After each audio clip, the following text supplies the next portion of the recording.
اچھا بتائیں آپ نے پیٹرول بھروایا؟ نہیں، فل نہیں کیا ٹینک؟ ابھی 4 دن سے تو نہیں کیا. کیا کوئی خبر ہے؟ نہیں. آج رات سے مہنگا ہونے والا ہے. ابھی آپ لائنیں دیکھیں باہر. میں لیٹ ہو گیا. آج کل جو چائنا کا مشن ہے وہ افغانیوں کو سمجھا رہا ہے. بڑے بڑے مسئلے حل ہو جائیں گے اگر افغانستان میں امن آتا ہے تو سی پیک بھی سیکیور ہوتا ہے. اب 27,000 آج کی ڈیٹ کے اندر اموات ہو چکے ہیں غزہ کے اندر. اسرائیل نے 80% ان کا نارتھ کا علاقہ ایک دیوار کو انہوں نے گرا دیا. اسرائیل رشیا یوکرین نے تو بالکل ہی کایا پلٹ دیا. پوٹن کو غصہ چڑھا تھا نا کہ نیٹو ایکسپینڈ کر رہی تھی ایسٹ میں. 30% بھی آپ کی ایکسپورٹس نہیں ہے. بنگلہ دیش کی ایکسپورٹس 50 بلین سے زیادہ ہے. Korea $600 billion.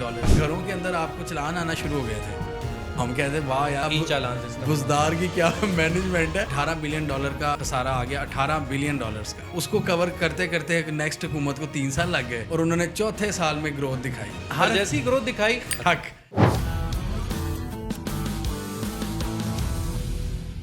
بسم اللہ الرحمن الرحیم. السلام علیکم. اسٹارٹ اپ پاکستان کی جانب سے میں ہوں شوال امین. دوستوں آج بہت انٹرسٹنگ گیسٹ ہمارے ساتھ موجود ہیں جو کہ بہت ایکٹیو ہیں یوٹیوب پہ اور ہم دیکھتے ہیں کہ ان کا کنٹینٹ آتا ہے اکانومی پہ, جیو پالیٹکس پہ, ورلڈ کے سارے ان سینیریوز پہ, geostrategic importance of Pakistan پہ, پاکستان کی اکانومی کہاں جا رہی ہے, ورلڈ اکانومی کہاں جا رہی ہے. اکانومی کے علاوہ اگر ہم بات کریں ورلڈ کے سارے وہ سینیریوز جو کہ ڈسکس کرنے والے ہوتے ہیں, وہ سینیریوز جو کہ ہیپننگز ہوتی ہیں ورلڈ میں, وارز ہو گئیں, تو ان سب چیزوں کو ڈسکس کرتے ہیں اور بڑی لائیولی سی پرسنالٹی ہیں وہ ہمارے ساتھ موجود ہیں. انشاءاللہ امید کرتے ہیں کہ یہ پوڈ کاسٹ بھی بہت لائیولی ہوگا کیونکہ ان کے ساتھ ہے.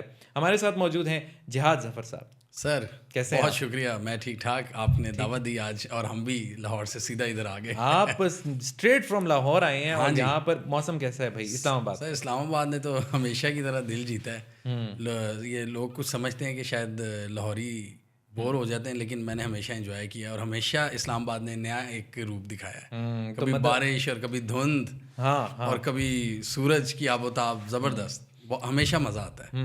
اچھا ابھی ایک تو موسم اس کا بڑا کام ہے اور اسلام آباد جیسی بندہ کہتا ہے نا تو سب سے پہلے یاد آتا ہے کہ اسلام آباد ویدر دونوں ایک ساتھ چلتے ہیں. بالکل انپریڈکٹیبل سا ویدر ہے. بالکل انپریڈکٹیبل ہے. تو آپ کو لوگوں کے بارے میں آپ کا کیا خیال ہے؟ اسلام آباد کے لوگ اسلام آباد کے لوگ ہمیشہ سے ہی بڑے اچھے میں نے تو ان کو پایا کیونکہ میں 2014 میں ایک انٹرنشپ کے لیے آیا تھا تو تب مجھے پتہ لگا تھا کہ کتنے اچھے لوگ ہیں یہاں پہ کہ آپ کہیں بھی کسی سے بھی لفٹ مانگ سکتے ہو. لاہور میں ایسا کلچر نہیں ہے. اور اچھا لاہور میں سنا ہے آپ کو راستہ الٹا دکھاتے ہیں. وہ الٹا دکھاتے ہیں اور آپ کے ساتھ ہیر پھیر بھی ہو سکتی ہے. اچھا کیوں؟ کیا لاجک ہے اس کے پیچھے؟ پتہ نہیں, بس ادھر نا شاید لوگوں کو کچھ نہ کچھ پنگا کرنے کا دل کر رہا ہوتا ہے. یہاں پہ بڑے اچھے پیسفل مطلب کام کے وقت کام کریں گے, انجوائمنٹ کے وقت انجوائمنٹ. یہ اسلام آباد میں میں نے ایک چیز دیکھی ہے اور اب دیکھیں اس کے بارے میں کہتے ہیں کہ بڑا ڈیڈ سٹی ہے لیکن آپ ان کے سینٹرز میں جا کے دیکھ لیں F10 F6 مزہ آتا ہے رات کو. میں کہتا ہوں لاہور سے زیادہ کھابے اب ادھر آ گئے ہیں. کھابے چھوڑیں آپ دیکھیں کوئٹہ میں اتنے کوئٹہ ہوٹلز نہیں ہیں جتنے یہاں پہ. اچھا یہ کوئٹہ ادھر بھی پہنچ گیا لاہور. اچھا کوئٹہ ہوٹلز یہاں بھی ابھی شروع ہوا ہے. کوئٹہ کراچی کیفے, کوئٹہ لاہور کیفے, کوئٹہ اسلام آباد کیفے, بس کوئٹہ لگا لینا آپ کا بزنس عروج پہ ہے. اور اسپیشلی چائے. ہاں چائے مزیدار. مزے کی بات یہ ٹیسٹ بڑا کنسسٹنٹ ہے چائے کا. بالکل پورے پاکستان میں. حالانکہ ریجنز بدل جاتے ہیں لیکن چائے کا ٹیسٹ نہیں بدلتا. کوئٹہ ہو, پشاور ہو, اسلام آباد ہو, پنڈی, لاہور ایک ہی. چائے والے بھی بدلتے ہیں لیکن کوئٹہ میں چائے والا کھڑا ہے اس کا کپ بھی سیم ہوگا. بالکل اس کی چائے کا ٹیسٹ بھی سیم وہی سیم ہوگا. بڑا بڑا زبردست. اچھا چلے بھائی موسم کی بات ہوگی, اسلام آباد کی بات ہو گئی, تو آپ لاہور سے ڈائریکٹ آئے ہیں, تھکن وغیرہ تو نہیں؟ تھوڑی تھوڑی ہے لیکن آپ کے جو آپ کی گرین ٹی تھی اس نے مجھے ٹھیک کر دیا. کیا آنکھیں کھول دی. کدھر ہے بوائے. اچھا دیکھیں ابھی تو آپ آ گئے ہیں, میں نے آپ کا نام لیا جہاد ظفر. جی یہ بتائیں ذرا یہ نام کیسے آپ کا کس نے رکھا؟ بڑا انقلابی نام ہے بھائی. سر یہ اس کے پیچھے بھی جیو پالیٹکس ہی ہیں میرے نام رکھنے کے پیچھے. میرے والد صاحب کویت میں موجود تھے, ان کا ٹریول ایجنسی کا کام تھا, ابھی بھی وہ اسی بزنس میں ہیں. تو وہ کویت میں تھے اور اس وقت کوئی جنگ شروع ہوئی تھی مڈل ایسٹ میں عراق کے ساتھ. اچھا کویت کی. تو اس وقت یہ بڑا یہ جو فنومینا تھا نا یہ جہاد کا, اور وہ بڑے انہوں نے بتایا کہ اس وقت اس ریجن میں لوگ یہ نام رکھنا شروع ہو گئے تھے بچوں کا. تو انہوں نے تب وہ آئیڈیا لے کے آئے تھے. پھر بعد میں ان کی شادی ہوئی تو میرا نام رکھا اچھا آپ تصدیق کرنے کے لیے بڑا زبردست آپ نے کہا ہے کہ وار ہو رہی تھی اور اس کے بعد جو بڑی زبردست اس کے پیچھے بھی جیو پالیٹکس تھی. اچھا اس سے پہلے کسی نے یہ سوال کیا کسی پوڈ کاسٹ میں؟ نہیں پوڈ کاسٹ میں نہیں کیا, ویسے لوگ پوچھتے ہیں اکثر, پوچھتے ہیں تو میں یہی بتاتا ہوں, یہی اصل سٹوری ہے. بڑی میرے ابو کو نام پسند تھا. اچھا تو آپ کا رکھ دیا انہوں نے. بالکل. اچھا میں نے جب مجھے تو وائٹ سائڈ ہی پتا تھا اچھا چینل سے. کچھ لوگ کہتے ہیں وائٹ بھائی کیسے وائٹ نہیں کریں اتنے وائٹ تو نہیں, وائٹ نہیں ہے لیکن ویسے وہ چینل کی وجہ سے. اچھا ابھی آڈینس کے لیے بتاتا چلوں کہ جہاد نام جو ہے وہ آپ کو بھی شاید خیال آتا ہو اور ہمیں بھی کہ فرسٹ ٹائم سنیں تو رکھا جا سکتا ہے. اتنا انٹرسٹنگ اتنا مزے کا نام ہے. میں نے اپنی بیٹی کا نام اجر رکھا ہے ماشاء اللہ. تو اجر مطلب کہ آپ دیکھیں کہ اجر آپ کو ملتا ہے کسی چیز کا, آپ کو ریوارڈ ملتا ہے. تو جب وہ سنتے ہیں تو لوگ کہتے ہیں یار اتنا ایزی اتنا سمپل نام ہے, اس کا خیال کیوں نہیں آیا پہلے سے. جہاد بھی ویسا ہی نام, ویسے ہی ہے, بڑا زبردست ہے. اچھا چلیں آپ کے اس پہ آتے ہیں, آپ کے کور پہ جو کہ آپ اکانومی کو کور کرتے ہیں ڈیلی. ہم دیکھتے ہیں آپ کی ابھی بھی آپ کا یوٹیوب چینل کھولیں جی جی, تو اس میں 1 day ago 5 hours ago پھر جو ہے 1 day ago تو کوئی 3-4 ویڈیوز 1 day ago یہ بھی ہوا ہے. کیسے مینیج کر رہے ہیں آپ؟ سر یہ سوال میں پوچھتا ہوتا تھا پاکستان کے ان یوٹیوبرز نے جو ہمارے بعد ہے اور جنہوں نے یہ اسٹینڈرڈ مینٹین کیا, جیسے یہ مخدوم شہاب الدین ہو گئے اور نجم سم تھنگ. تو ان لوگوں نے یہ شروع کیا تھا. میں تو پہلے بڑا آرام سے جی ایک ہفتے میں 2-3 ویڈیوز ڈالتا تھا کیونکہ میں اکیلا لگا ہوتا تھا.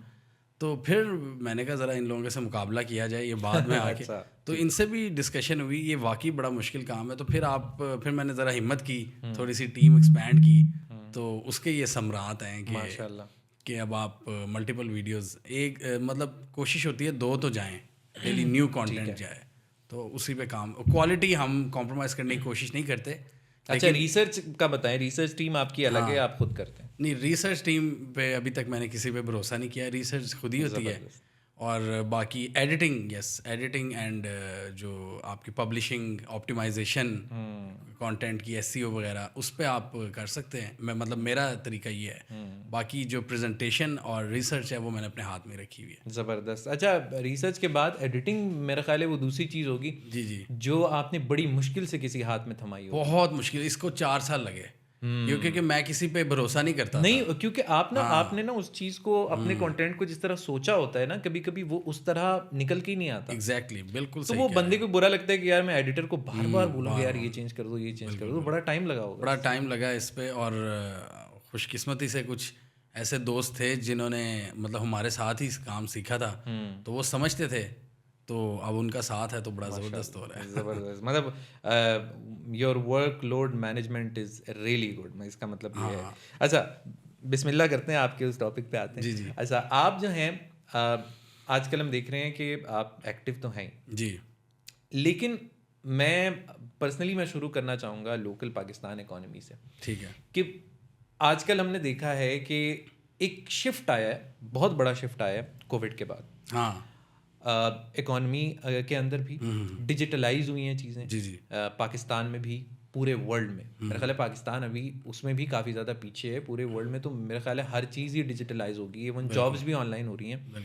گوگل جیسی کمپنی بھی آپ کو جو ہے امپلائیز کو یہ بینیفٹ دیتی ہے کہ آپ ریموٹلی کام کرنا چاہیں تو آپ کر سکتے ہیں. تو چھوٹی چھوٹی چیزیں ہیں جو بدلی ہیں, اور ان سے بہت بڑا امپیکٹ ہوا ہے اکنامکلی ورلڈ میں بھی, اور پاکستان میں دیکھیں تو اس کے اندر بھی. تو آپ کو کیا لگتا ہے کہ کووڈ سے پہلے کا ایرا جو کہ میمز بھی بنتی ہیں, لوگ سمجھتے ہیں, لوگ کہتے ہیں کہ 2017 جو تھا وہ سلمان خان جو ہے وہ پراپر ڈانس کر رہا ہوتا ہے, اس کے نیچے 2017 میں اور 2020 22 23 میں سب ڈپریسڈ ہیں. ہاں, پری کووڈ اور پوسٹ کووڈ یہ بڑا شفٹ ہے, اس کے بارے میں کیا کہیں گے آپ؟ شفٹ آیا ہے سر, مجھے یہ اس میں تو بہت بڑا اس کا کردار اس میں آپ کی جو گلوبل انسٹیٹیوشنز ہیں ان کا بھی ہے, جس میں آپ کہہ لو ورلڈ اکنامک فورم ہو گیا, جس میں پاورفل کچھ لوگ ہیں, بینکرز ہیں. آئی تھنک ان کا بھی اس میں رول ہے, جنہوں نے اس اسٹریٹجی کو ڈیوائز کیا ہے اور پوری دنیا میں انہوں نے اس کو امپلیمنٹ کروانے کی کوشش کی ہے کہ زیادہ سے زیادہ لوگ ڈیجیٹلائزیشن کی طرف آئیں. کیونکہ ابھی دیکھا جائے کلائمیٹ چینج کی بہت بات ہوتی ہے, بہت زیادہ, اور بہت زیادہ دنیا میں اس وقت ایک جو ایلیٹ کلب ہے نا, جو گلوبلسٹ آپ جنہیں کہہ لیں, وہ شاید ڈر رہے ہیں کہ کلائمیٹ چینج کی وجہ سے دنیا کہیں بالکل ہی اس کی دبڑ دوس نہ ہو جائے، تو وہ چاہتے ہیں کہ ہم زیادہ سے زیادہ گھر بیٹھیں، زیادہ سے زیادہ ورک فرام ہوم کریں، ہم انوائرمنٹ کو خراب نہ کریں. وہ ایز اے مطلب جسے کہتے ہیں نا ہمارے پیرنٹس ہو کے وہ دنیا کا شاید فیوچر اس طرح کا سوچ رہے ہیں کہ جس میں انوائرمنٹ کی پروٹیکشن ہو، گرین انرجی ہو اور زیادہ سے زیادہ ڈیجیٹلائزیشن ہو، تاکہ لوگ اس طرح کام کر سکیں. اور اس کی وجہ سے یہ ہو رہا ہے کہ تھوڑا سا جو ہیومن کنیکشن ہے نا وہ کم ہو رہا ہے. جو ٹریڈیشنل طریقے تھے نا اس سے دور کرنے کی ایسا لگتا ہے بعض اوقات کوشش کی جا رہی ہے. تو آپ کو کیا لگتا ہے یہ جو ٹریڈیشنل طریقوں سے ہم دور ہو رہے ہیں، اس میں دو رائے آتی ہیں لوگوں کی کہ یار ایک وہ کہتے ہیں کہ جو بڑا اچھا ہے، بڑا اچھا اقدام ہے، اے آئی کو بھی سمجھتے ہیں کہ اے آئی جو ہے وہ جابس تو لے لے گا لیکن الٹرنیٹیوز بہت زیادہ دے دے گا وہ آپ کو. تو آپ کو کیا لگتا ہے کون سا والا پہلو اچھا ہے؟ پہلو تو میں ہمیشہ سے سینٹرسٹ اپروچ کے ساتھ چلتا ہوں. میں کہتا ہوں کہ دونوں چیزوں کی آپ کو بیلنس رکھنا چاہیے. بیلنس رکھنا چاہیے اور دونوں کے جو آپ کو بینیفٹس ہیں اس سے فائدہ اٹھانا چاہیے کہ ٹریڈیشنل اپروچ بھی ہو اور آبویسلی ماڈرن ٹرینڈس کو تو آپ نہیں جھٹلا سکتے، وہ بھی ایک ریئلٹی ہیں. تو اس کو استعمال کرتے ہوئے آپ کو اپنی ویلیوز وغیرہ ان پہ کمپرومائز نہ کرتے ہوئے نئی ٹولس کو یوز کرنا چاہیے. You mean we have to go with the flow, کہ if the technology is drastically changing تو ہمیں چاہیے کہ ہم اس کے ساتھ موو کریں. آپ یہ بھی کہتے ہیں لیکن اپنی ویلیوز اور ٹریڈیشنس کو نہ بھولیں کسی اقدام میں بھی، آفس میں بھی، ہر جگہ، گھر میں بھی، ہر جگہ. کوئی ڈراسٹک چینج نہ کریں. اگر چینج کرنی بھی ہے تو گریجول کریں تھوڑی سی، اور نئے ٹولس کو آپ استعمال کریں زیادہ سے زیادہ. اچھا، ابھی جو ہے سب سے زیادہ جو بات کی جاتی ہے پاکستان میں، جو چینج آتا ہے نا کسی چیز کے اندر، سہ ماہی چینج پیٹرول پرائسز کے اندر 15 دن گزرے چینج آ گیا. کیا ایسا پورے ورلڈ میں بھی ہوتا ہے؟ اور ہمارے یہاں جو، اچھا بتائیں آپ نے پیٹرول بھروایا؟ نہیں، ابھی فل نہیں کیا ٹینک؟ ابھی 4 دن سے تو نہیں کیا. کیا کوئی خبر ہے؟ نہیں، مہنگا ہو گیا. آج رات سے مہنگا ہونے والا ہے. ابھی آپ لائنیں دیکھیں باہر. ابھی تو مجھے لاہور جا کے ڈلوانا پڑے گا پیٹرول. میں لیٹ ہو گیا. یہ بس میرا سوال ہی یہی ہے کہ یہ چیز کب بدلے گی کہ پاکستانی عوام جو ہے اگر ان کو ایک خبر ملتی ہے، چاہے وہ متھ ہو، افواہ ہو، جو بھی ہو، they start believing on it, اور وہ ایک دن پہلے لائنیں لگ جاتی ہیں پیٹرول پمپ. یہ ایک پیٹرول کی تو ایک مثال ہے. بالکل، کہ یار اب جو ہے وہ مہنگا ہونے والا ہے، سو اپنے ٹینکس بھر لو. تو یہ کلچر پاکستان میں کیوں ہے؟ کس چیز نے ہمیں مجبور؟ یہ اس کی سب سے بڑی ریزن آپ کی ویک اکانومی. پاکستان میں کبھی بھی اکانومی فلرش نہیں ہو سکی ہماری بیڈ پالیسیز کی وجہ سے آج تک، بلکہ وہ اب گراوٹ کا ہی شکار ہے، وہ اوپر نہیں جاتی ہوئی نظر آ رہی. تو لوگوں کی اکنامک جو انسرٹنٹی ہے اور جو ان کے امبیلنسز ہیں، وہ اس کی سب سے بڑی ریزن ہے کہ لوگ ڈر جاتے ہیں اور لوگ ہر جگہ پہ پیسے بچانے کی کوشش کرتے ہیں. تو اس میں لوگوں کا بھی نہیں قصور، ہماری اکنامک ریالٹیز اتنی ہارش ہیں کہ لوگوں کو وہ کرنا پڑتا ہے ایسا. بالکل ایسا ہی ہے. اچھا، آپ کو کیا لگتا ہے، ہم اس طرف آتے ہیں کہ یار پاکستان کے ساتھ جو کنٹریز ٹائڈ اپ ہیں، اور سیکنڈلی پاکستان کی جو جیو اسٹریٹجک امپورٹنس ہے، وہ آپ کی نظر میں کیا ہے کہ پاکستان کن کنٹریز سے زیادہ بینیفٹ لے سکتا ہے؟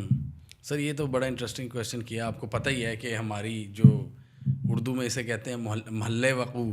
ہاں بالکل، کہ وہ بچپن میں پڑھتے تھے نا کہ وہ بڑی جو آپ کی جیو اسٹریٹجک امپورٹنس ہے وہ آن پیپرس تو بڑی شاندار ہے کہ Pakistan is a bridge between the east and west. کہ آپ کے ویسٹ پہ سارا مڈل ایسٹ شروع ہو جاتا ہے، ریجن ہی چینج ہو جاتا ہے، اور ادھر انڈین اور ایشین ریجن ہے. تو آپ اس کے سینٹر میں آتے ہیں، اور پاکستان ایک ایسی جگہ پر ہے جہاں پہ کلچرز کا ملاپ ہوتا ہے، کہ جہاں پہ انڈین کلچر کی بھی چھاپ نظر آتی ہے، عربک کلچر کی بھی، ایرانین کلچر کی بھی. بالکل ایسا ہے. اور سب ممالک کو پاکستان پر سے راستہ چاہیے ہوتا ہے. اب چائنا کو دیکھ لیں جو دنیا کی نیکسٹ بلکہ پریزنٹ اکنامک پاور ہے، اس کو آپ شفٹ آف پاور پہ آئیں گے ہم. بالکل یاد دلائیے گا، شفٹ آف پاور پہ آئیں گے ہم. تو چائنا آپ کی لینڈ کے پہ نظر رکھے ہوئے کہ کس طرح وہ گرم پانیوں تک رسائی حاصل کرے. یہ جو عربین سی ہے جس کو ہم گرم پانی کہتے ہیں، پہلے روس نے اس پر نظر رکھی ہوئی تھی. تو روس آیا تھا افغانستان 80s میں، جب ہم نے ISI اور CIA نے مل کے مارا تھا روس کو. بالکل. اور اب چائنا، لیکن چائنا کسی ایگریسو موٹیو کے ساتھ ابھی نہیں آ رہا. چائنا اکنامک ریالٹیز کو ذہن میں رکھتا ہوا ابھی سے کیا مطلب ہے آپ کا؟ آپ دیکھیں چائنا جو ہے سب سے پہلے اسی کی بات کرتے ہیں، ٹائیڈ اپ کنٹریز میں چائنا سب سے سر فہرست اگر ہم کہیں تو غلط نہیں ہوگا، کیونکہ آپ کا ہمسایہ ہے اور دنیا کی پاور ہے، وہ ہمسایہ ہے جو مطلب ایک انبلیویبل بات ہے کہ چائنا بھی یہ کہتا ہے کہ پاکستان کے ساتھ ہمارے سب سے اچھے ریلیشن شپس ہیں باقیوں سے، اب سب سے خراب کس سے آپ کو پتہ ہے؟ ہمارے پڑوسی ملک سے۔ پڑوسی ملک میں ایک ہی ہے، انڈیا۔ تو آپ چائنا کی اگر بات کریں تو سی پیک تو انہوں نے دے دیا، اب کچھ ممالک ایسے ہیں جنہوں نے راستہ نہیں دیا چائنا کو، تو کیا ان کو ایک خطرہ محسوس ہو رہا ہے کہ کیا یہ ہم ان کی اکانومی پہ ڈپینڈ کرنے لگ جائیں گے؟ تو آپ کو کیا لگتا ہے کہ پاکستان نے کہیں نہ کہیں بے وقوفی کی ہے، یا پھر پاکستان کا یہ ایک اچھا اقدام ہے کہ انہوں نے جو سی پیک کا منصوبہ ہے وہ ایک اشتراک سے شروع کیا؟ کیا کہتے ہیں؟ میرے حساب سے یہ ایک اچھا منصوبہ ہے، کیونکہ یہ آپ نے بڑا ہی انٹرسٹنگ کویشچن کیا۔ اس کا جواب میں نے اسد عمر سے جاننے کی کوشش کی تھی جب وہ منسٹر تھے، تو میں نے یہی کہا تھا ان سے کہ آپ جو سی پیک کا آئیڈیا تھا نا کہ اسپیشل اکنامک زونز آپ نے بنانے ہیں، اس کا کیا مقصد تھا کہ چائنا کی ایکسپرٹیز آپ استعمال کرو گے اپنے ملک میں، اور اپنے ملک میں جو آپ کے یہ بننے تھے، ابھی پتہ نہیں کیا ان کی ہے کنڈیشن یا کیا اس کا سٹیٹس ہے، ایک وہ راشیا کا اکنامک زون پھر سندھ میں ہے، تو یہ جب سارے بن جانے تھے نا، تو اس کے اندر سے جو پروڈکٹس تھی پھر ہم نے انہی راہداریوں کو یوز کرتے ہوئے ہم نے وہ چیزیں بیچنی تھی سینٹرل ایشیا، مڈل ایسٹ، افریقہ، جہاں جن مطلب اس سے یہ فائدہ ہونا تھا سی پیک سے کہ جو روٹس چائنا استعمال کر رہا تھا وہی ہم نے بھی کرنے تھے، تو اس پہ ابھی تک امپلیمنٹ نہیں ہو سکتا، اس لیے میرے حساب سے یہ بڑا ایک بیسٹ آئیڈیا ہے یہ سی پیک کا، کیونکہ یہ خالی راہداری دینا نہیں ہے، اس میں آپ کا ٹریڈ جو ہورائزن ہے وہ ایکسپینڈ ہو جاتا ہے، وہ پورا کھل کے آپ کے سامنے ریجن آ جاتا ہے، آپ یورپ سے کنیکٹ کر سکتے ہو۔ تو اس میں جو آپ نے بھی بات کی، آپ نے تو شاید انڈیا کی طرف اشارہ تھا آپ کا کہ وہ رستہ نہیں دیتے، نام لیا ہے۔ ہاں لیکن ایک اور بھی ملک ہے جو پراپر رستہ نہیں دے پا رہا، وہ ہے افغانستان۔ وہ افغانستان، ہم نے ازبکستان سے پتہ نہیں کب کا خواب سوچا وہ کنیکٹ کرنے کا، ازبکستان آپ کو کہتا رہتا ہے کہ یار ہمیں گوادر دے دو، انہیں شارٹیسٹ ڈسٹینس تو وہ ہمیں بھی مطلب کہ راستہ نہیں دے رہا، آپ یہ کہنا چاہ رہے ہیں؟ جی، وہ اس وجہ سے نہیں ہوتا کہ ان کی سیکیورٹی سچویشن کبھی بھی بہتر نہیں ہوئی افغانستان کی، امریکن انفلوئنس تو وہاں سے ختم ہو گیا، تو آپ کو کیا لگتا ہے کہ کیوں پھر کیا؟ بس امریکن انفلوئنس ختم ہوا ہے، اس کے بعد ابھی بھی کچھ پراکسی گروپس ہیں وہاں پہ، اور خود جو اس وقت ان کی حکومت ہے طالبان کی، ان کا بھی کچھ ایٹیٹیوڈ نظر نہیں آتا ہے، ان کا کوئی لگتا نہیں ہے کہ ان کا ویژن کوئی اتنا براڈ ہو، ویسے وہ چائنا کے ساتھ بات چیت، چائنا ان کو سمجھا رہا ہے، اور مزے کی بات سب سے بڑا بارڈر جن کے ساتھ وہی ایسے کر رہے ہیں۔ ہاں اچھا، آپ کو ایران، افغانستان اور پاکستان میں طالبان انفلوئنس کتنا لگتا ہے؟ سر طالبان کی، اگر ہم طالبان کو چھوڑ کے اگر افغانستان کی بھی بات کریں نا، تو یہ بہت ہی امپورٹنٹ ایک پلیس ہے، کیونکہ یہاں سے ہمیں یہ اس طرح پتہ لگتا ہے کہ چائنا ان کے پیچھے پڑا ہوا ہے۔ چائنا نے آپ نے پچھلے دنوں دیکھا سعودی عرب اور ایران کی دوستی کروائی، چائنا چاہتا ہے یہ پورا جو ریجن ہے نا، یہ ویسٹ ایشیا اور آپ کا مڈل ایسٹ، ادھر میں نئے سی پیکس بناؤں، نئی راہداریاں کھولوں، تو اس نے آپ دیکھیں ایک انبلیویبل کام کر دکھایا، ایران اور سعودیز کی دوستی کرا دی، جو کہتے ہیں جی شیعہ سنی ایک لڑائی تھی، اس کو اس نے ایک دبا دیا۔ اب وہ آج کل جو چائنا کا مشن ہے وہ افغانیوں کو سمجھا رہا ہے کہ یار تم لوگ اگر امن لے آؤ نا تو بڑے بڑے مسئلے حل ہو جائیں گے۔ اگر افغانستان میں امن آتا ہے تو سی پیک بھی سیکیور ہوتا ہے، سی پیک بھی تبھی سیکیور ہوگا جب افغانستان سیکیور ہوگا۔ تو آج کل آپ نے اگر دیکھی ہو نیوز، تو چائنیز امبیسڈرز بہت زیادہ ملاقاتیں کر رہے ہیں طالبان کے وفد کے ساتھ، بالکل، کبھی ان کو بلاتے ہیں، کبھی خود جاتے ہیں، جیسے امریکہ نے ابینڈن کر دیا ہے افغانس کو کہ یہ جی ہماری مرضی کے لوگ نہیں ہیں، یہ تو وہ ہیں برقع، اور یہ عورتوں کو نہیں، چائنا ان چیزوں کو نہیں دیکھتا۔ اور انفارچونیٹلی ہمارے یہاں بھی ہم دیکھتے ہیں کہ خبریں چلتی ہیں کہ افغانستان غلط ہے، آپ نے یہ نوٹس کیا ہوگا؟ جب سے ابھی میں کہتا ہوں کہ 2023 مڈ سے ہم یہ خبریں دیکھ رہے ہیں کہ بھائی افغانستان میں جو ہے وہ حقوق نہیں دیے جا رہے عورتوں کو، لیکن جب وہ حکومت نہیں آئی تھی طالبان حکومت، اس وقت ہمارا میڈیا یہ کہہ رہا تھا کہ یہ بہت اچھا اقدام ہے، بہت اچھا، اور یہ کیا شفٹ آیا ہے ایسا؟ یہ شفٹ آپ نے بڑی انٹرسٹنگ بات کی ہے. تو اس پہ تو بندہ ڈرائنگ رومس کے اندر پورا دن لگا سکتا ہے کہ یہ شفٹ ایسا کیا ہو گیا. ہاں ایک مطلب ایک وہ بھی مطلب. اور کیا یہ شفٹ ہماری پالیٹکس سے ریلیٹڈ؟ بہت ریلیٹڈ ہے. میں وہی کہنا چاہ رہا تھا کہ اب پچھلی جو حکومت تھی, پچھلی یہ نگران سے پچھلی جو تھی حکومت, وہ ان کے ساتھ عمران خان اور یہ شاہ محمود قریشی اور یہ ان کے ساتھ بڑا وہ کرتے تھے, ان کا آؤ بھگت کرتے تھے. ان کے بہاف پہ پاکستان OIC کروا رہا ہوتا تھا اسلام آباد میں. اس کے بعد جب وہ حکومت گئی ہے تو یہ شہباز والی حکومت نے بھی کچھ حد تک رکھے بہتر, لیکن جیسے یہ نگران سیٹ اپ آیا نا, انہوں نے تو ایسی چڑھائی کی ہے, ایسی ٹوٹل پالیسی شفٹ مارا ہے. اور وہی شفٹ آپ کو پھر نظر آتا ہے کہ بیانیے میں پھر آپ دیکھیں نا, پھر اس میں آپ کی یہ جو کاروائیاں ہیں, جو آپ کے اٹیکس ہوتے ہیں فورسز وغیرہ پہ, وہ اس میں بھی پھر اضافہ ہوتا ہے.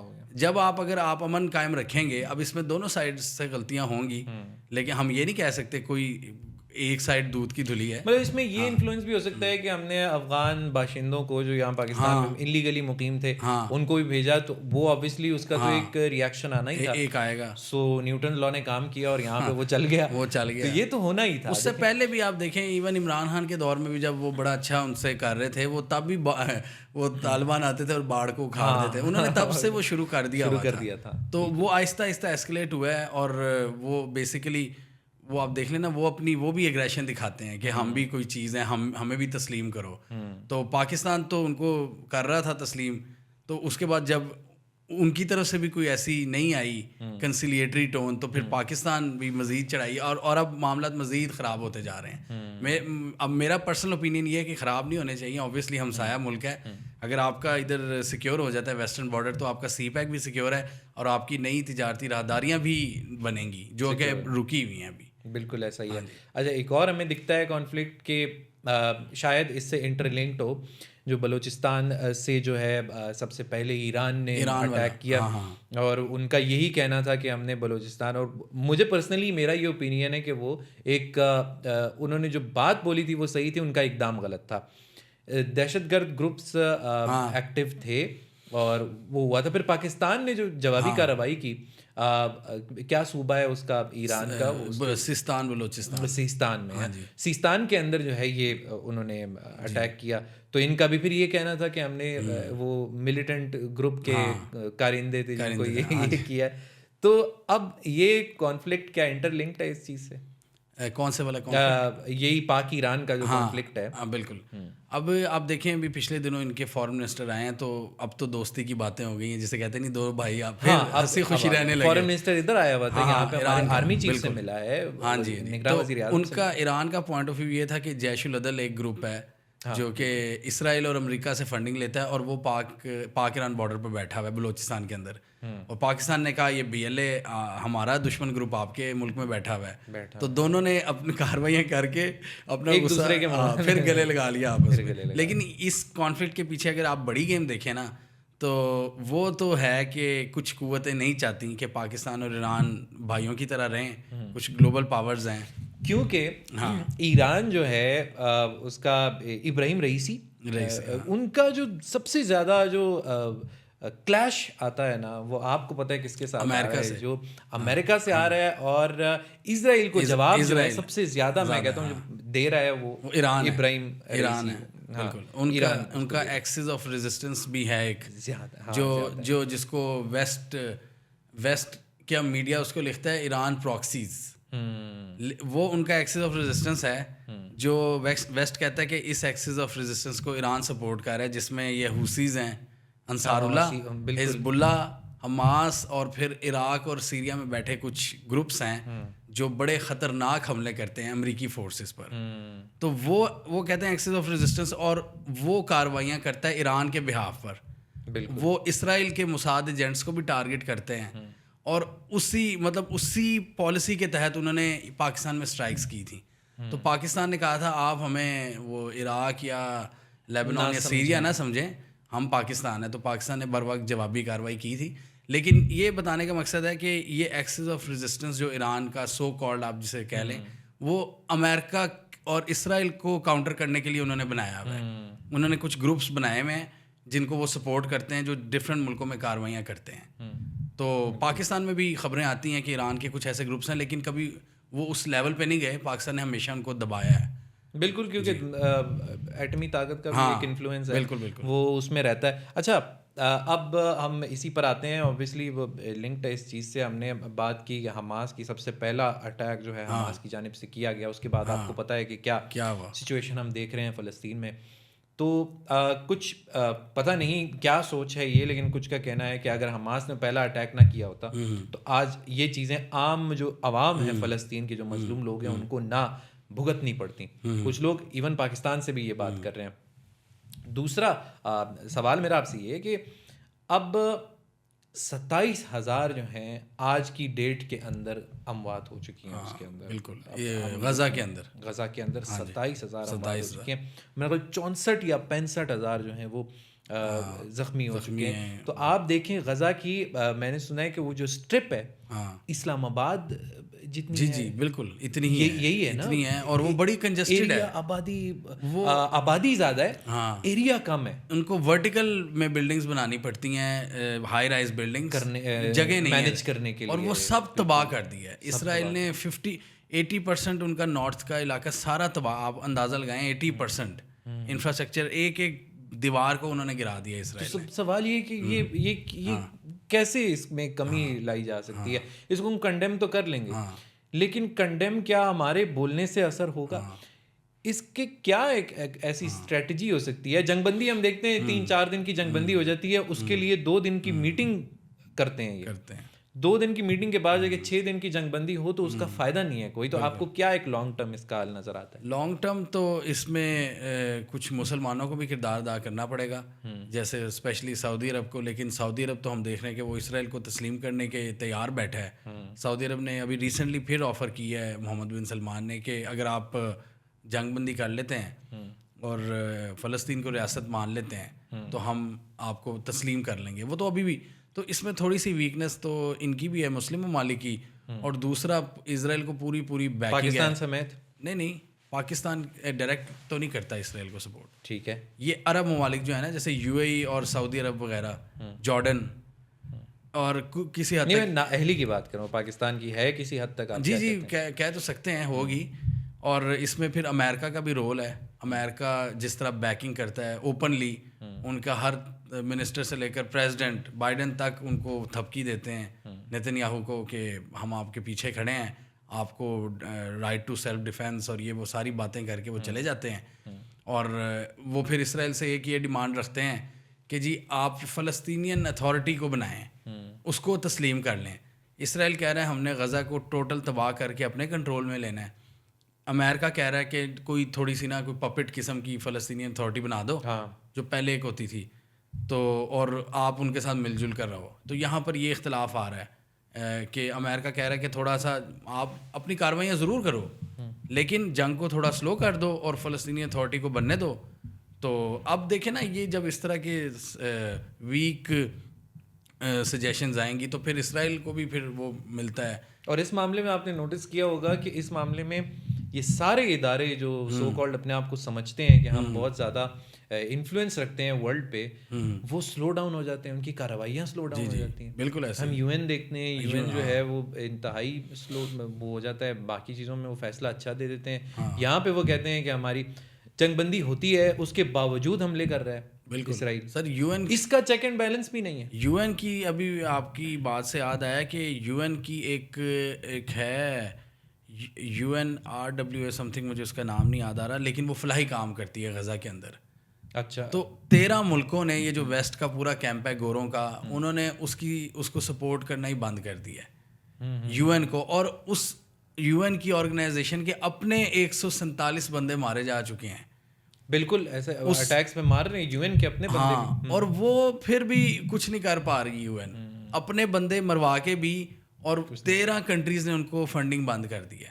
یہ جو اس میں آئی تھنک یہ کینیڈا، بہت بڑی UK US وغیرہ یہ سارے شامل ہیں. انہوں نے کہا کہ آپ اپنے وہ سارے مشن روک دو غزہ میں، کیونکہ جی اسرائیل نے ایک رپورٹ نکالی، اب ہمیں نہیں پتہ وہ فیک ہے یا، کہ جی وہ جو UN کے ممبرس تھے وہ حماس کے ساتھ ملے ہوئے تھے. اس بیس پہ ان کی 13 ملکوں نے فنڈنگ ہی بند کر دی ہے.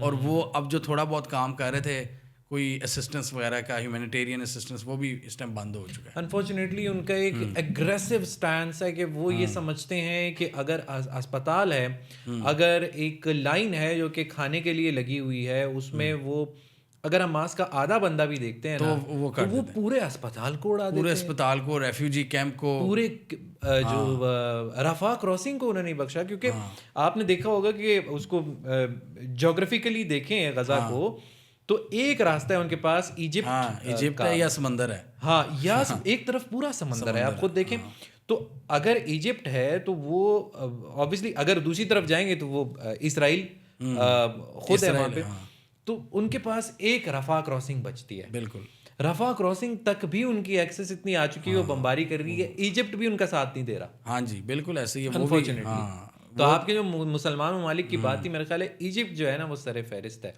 مجھے پرسنلی لگتا ہے کہ پاکستان کی عوام اتنی نااہل تو ہے, لیکن اس معاملے میں صحیح ہوتی کہ اگر یہ جغرافیکلی پاکستان ایجپٹ کی جگہ بنتا تو شاید یہ سینیریو نہ دیکھنے کو ملتا غزہ کو.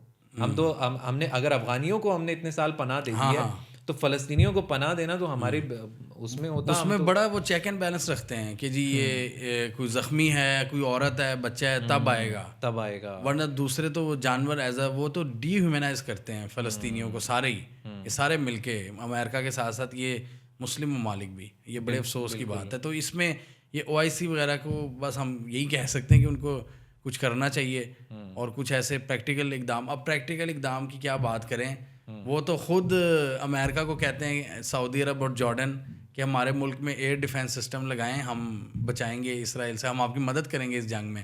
یہ پہلے ایئر ڈیفینس سسٹم لگائیں, وہ لگے بھی ہوئے ہیں. وہ کہتے ہیں اپ گریڈ کریں, یہ حوثیز کے میزائل آ رہے ہیں, ہم بچائیں گے, اور وہ خود ڈیمانڈس کر رہے ہیں. اس طرح کی سچویشن بنی ہوئی ہے. تو دیکھیے اب اس کا حل یہی ہو سکتا ہے کہ اس کو کنڈیم کیا جائے, سارے مسلمان ملک جو ہیں وہ مل کے اس کو کریں اور اس کے خلاف اقدامات کیے جائیں. ایٹمی پاورز ہیں اتنی, لیکن جو ہے وہ اس کا کوئی فائدہ نہیں ہے. اچھا, اب جو ہے جس طرح ہم نے بات کی کہ ورٹیکل آبادی وہاں پہ اتنی زیادہ ہے کہ 27,000 میں بالکل وقت نہیں لگا, اور آج ہم بات دیکھ رہے ہیں, بائی دا ٹائم یہ پوڈ کاسٹ جاتی ہے تو پتہ نہیں اموات کتنی ہو چکی ہوں گی. تو بس اللہ خیر کرے, اللہ سے دعا کر سکتے ہیں. اور جہاد باللسان تو ہم کر رہے ہیں, لیکن جہاد بالسیف کب کریں گے وہ کوئی پتہ نہیں ہے, وہ وقت کب آئے گا. خیر, ہم نے پاک ایران کانفلکٹ کی جو بات کی, پھر جو ہے ہم اس طرف آ گئے. اب اگر شفٹ کا جو, اب میں واپس اس پہ آؤں گا, شفٹ کی ہم نے بات کی تھی یار, کووڈ کے بعد جو ہے پوسٹ کووڈ ایرا بڑا عجیب گزرا ہے. اس کے اندر ایک اور اگر آپ کو یاد ہو وار تھی جو کہ رشیا یوکرین یہ رشیا یوکرین نے تو بالکل ہی کایا پلٹ دیا. بالکل, اس نے تو کئی ملکوں کے اندر تبدیلیاں کروا دی اور بڑی بڑی چینجز ہو گئیں. اور پوٹن اس وقت, ولادیمیر پوٹن اس وقت بالکل ہی ایک ایگریسو موڈ میں چلے گئے تھے. وہ تو جو ہم نے دیکھا پھر زیلنسکی کی جانب سے کچھ اسٹیٹمنٹس آئی تھیں کہ جنگ بندی ہو سکتی ہے, وہ ہو سکتا ہے, لیکن پوٹن نہیں رکے. اور اس کو ایون امریکہ کی ہم نے بات کی, امریکہ کی طرف سے بھی آیا تھا کہ یار آپ اس کو دیکھو, لیکن وہی ہوا جس کا ڈر تھا. ہم نے اکنامکلی اس کی وجہ کیا تھی, آئل جو کون سے ریزروز ہیں جو کہ یوکرین اور رشیا کے ساتھ ملتے ہیں. اس میں تو مین جو پوٹن کو غصہ چڑھا تھا نا کہ نیٹو ایکسپینڈ کر رہی تھی ایسٹ ورڈ, وجہ مین وجہ تو نیٹو کہہ رہی تھی کہ یوکرین کو وہ نا ہمیشہ سے اپنا بچہ سمجھتا آیا تھا پوٹن, کہ جی سوویت یونین سے علیحدہ ہوئے الگ ہوا تو بس یہ بچہ ہی ہے. تو یوکرین نے ذرا سر اٹھانا شروع کر دیا. انہوں نے کہا ہم نے بھی نیٹو میں اور یورپی یونین میں آنا ہے. اور ایک ایکٹر اٹھ کے وزیر اعظم بن گیا. وزیر اعظم میں پریزیڈنٹ ہاں جی, ایک ایکٹر اٹھ کے بن گیا اور آج مجھے یہ بتا رہے ہیں.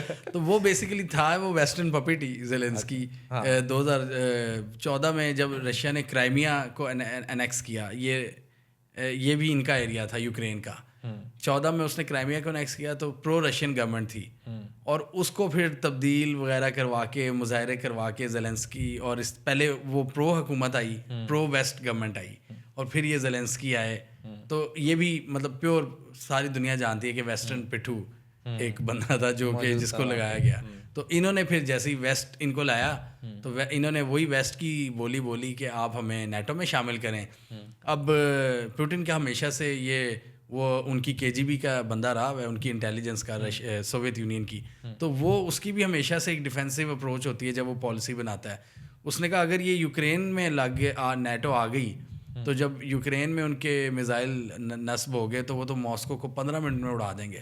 تو انہوں نے پورا دھمکی اس کو سمجھاتے رہے 1.5 سال کہ نہ کرنا ایسٹ ورڈ ایکسپینشن نہ کرنا. انہوں نے جب نہیں ماننے اس کی بات, اس کو گارنٹیز نہیں ملی, پوٹن کو گارنٹیز نہیں ملی کہ جی یہ نیٹو میں شامل ہوگا کہ نہیں. تو جب اس کو گارنٹی نہیں ملی اس نے چڑھائی کر دی. اس نے کہا یہ اس طرح پھر میں ڈیفینڈ کروں گا. اور اب دیکھیں اب تو کہاں, اب اکنامکلی اتنا بڑا چینج کیسے آ گیا اس وار کی وجہ سے. ہاں وہ آپ دیکھیں نا کہ وہ وہاں تیل نکلتا ہے, وہاں ریزروز ہیں, گندم کے ہیں مطلب سارے, اور سستی گندم, اور پھر آئل اینڈ گیس. پھر آپ دیکھیں اس میں بہت زیادہ نقصان یورپین کنٹریز کو بھی, یورپین کنٹریز, اور ہم دیکھ رہے ہیں کہ ریسیشن کی طرف جا رہی ہیں بیکاز آف دیٹ وار. کیونکہ ہم نے دیکھا ہے کہ دا گریٹ ریسیشن اگر آپ کو یاد ہو اس میں جو امریکہ US کا کیا حال ہوا تھا 29, اب ہمیں اب نظر آ رہا ہے کہ یار وہ چیز ایک ہسٹری ریپیٹ سے والا کانسیپٹ ہے. کووڈ پلس رشیا یوکرین جنگ نے اس کو کیا ہے, ایمپلیفائی کیا ہے. آپ دیکھیں یہ انہوں نے روس سے تو یورپین کنٹریز نے ایک gas pipeline underground بچھائی تھی, Nord Stream gas pipeline, تو وہ بھی اڑوا دی, وہ بھی اس کو بھی دھماکوں سے اڑا دیا. تو جو رشیا کے جرنلسٹ ہیں وہ کہتے ہیں یہ امریکہ کا کام تھا. امریکہ کہتا ہے پتہ نہیں کس کا کام تھا. امریکہ ماشاء اللہ ہر چیز میں کہتا ہے ہمارا کوئی کام نہیں ہے اس میں. ایون یہ ابھی ریسنٹ جو چیزیں ہوئی ہیں اس میں بھی پاکستان کی بات کر رہا ہوں. پاکستان کے اندر اب 10 سال کی سزا ہوئی سابق چیئرمین PTI کو, تو سائفر میں. اس کے بعد بیان آتا ہے اس کا اسپوکس پرسن کا, اسٹیٹ ڈپارٹمنٹ کے اسپوکس پرسن جوان سے ہیں, تو آتا ہے وہ کہتے ہیں کہ ہم اس کو جو ہے ہمیں نہیں پتا, ہم جو ہے مداخلت نہیں کرتے. تو یہ وہ بچہ ہے جو شرارت کر کے ماں کے پیچھے چھپ جاتا ہے. اب وہ خود ہی ماں ہے, خود ہی بچہ ہے. امریکہ ہمیں یہ لگتا ہے وہ اس کی ماں وہ ہے نا جو اس نے ویلیوز بنائی ہوئی ہیں, ڈیموکریٹک ویلیوز, پرنسپلز اور فریڈم آف اسپیچ. ہاں وہ ماں بنا لی ہے, اب اس کے پیچھے اب اس کے پیچھے چھپتا ہے کہ ہم تو یہ ہیں, ہم وہ ہیں, تو ہم تو بڑے صاف ہیں, ہم تو یہ. بالکل ایسا ہے. انہوں نے آپ دیکھیں ارجنٹینا اور سوری یہ بنگلہ دیش وغیرہ اور وینزویلا ٹائپ کنٹریز پہ پابندیاں لگائی ہیں کہ آپ الیکشن نہیں صاف شفاف کرا رہے. اچھا, بڑے ملکوں پہ پابندیاں کیسی لگائی ہیں؟ انہوں نے سینکشنز لگائی ہیں ان کے آفیشیلس پر, اور ان کے ٹریول بین لگائے ہیں. تو آپ دیکھیں کئی جگہوں پر سٹینڈرڈ ان کے کچھ اور ہیں اور کئی جگہوں پر اور ہیں. جہاں پر ان کا دل کرتا ہے وہاں پر وہ کنڈیم کر دیتے ہیں کہ جی آپ کا پروسیس صاف شفاف نہیں ہے. لیکن جہاں پر نہیں دل کرتا وہاں پہ وہ چپ, وہاں پہ کیونکہ دیکھیں اب ان کی مرضی کی چیز ہو رہی ہے نا. اب جو ہے وہ ایک ملک جو ہے وہ ایک سٹیپ ان کا فالو کر رہا ہے. کون کہہ رہا ہے, میں پاکستان کی بات کر رہا ہوں. ایک ملک ان کی اسٹریٹجی کو فالو کر رہا ہے ہر سٹیپ میں, تو پھر اس کو بولنے کی ضرورت ہی نہیں ہے. وہ کہیں گے کہ یار late it go how it goes, اور ہم جو ہیں کچھ اٹیک ہوتا ہے ہم کنڈیم کرتے ہیں, دیٹس اٹ. وہ اوپر سے وہ کورڈ اپ بیان ان کا آ جاتا ہے. اچھا, ابھی ہم نے رشیا یوکرین کی تو بات کر لی. اب ایک بڑے مزے کی چیز تھی, میں نے اس کو اپنے ساتھ مینشن بھی کیا تھا کیونکہ وہ میں نے آپ کو شروعات میں بھی کہا, مجھے یاد دلائیے گا شفٹ آف پاور کا. ہم نے ابھی US کی ہم بات ہی کر رہے ہیں, ٹھیک ہے, بالکل. تو US کے پاس ایک انفلوئنس سب سے بڑا ہے جس کی وجہ سے وہ دنیا پہ جو ہے وہ اپنی سپر پاور بن کے بیٹھا ہے, وہ اس کا ڈالر ہے. بالکل.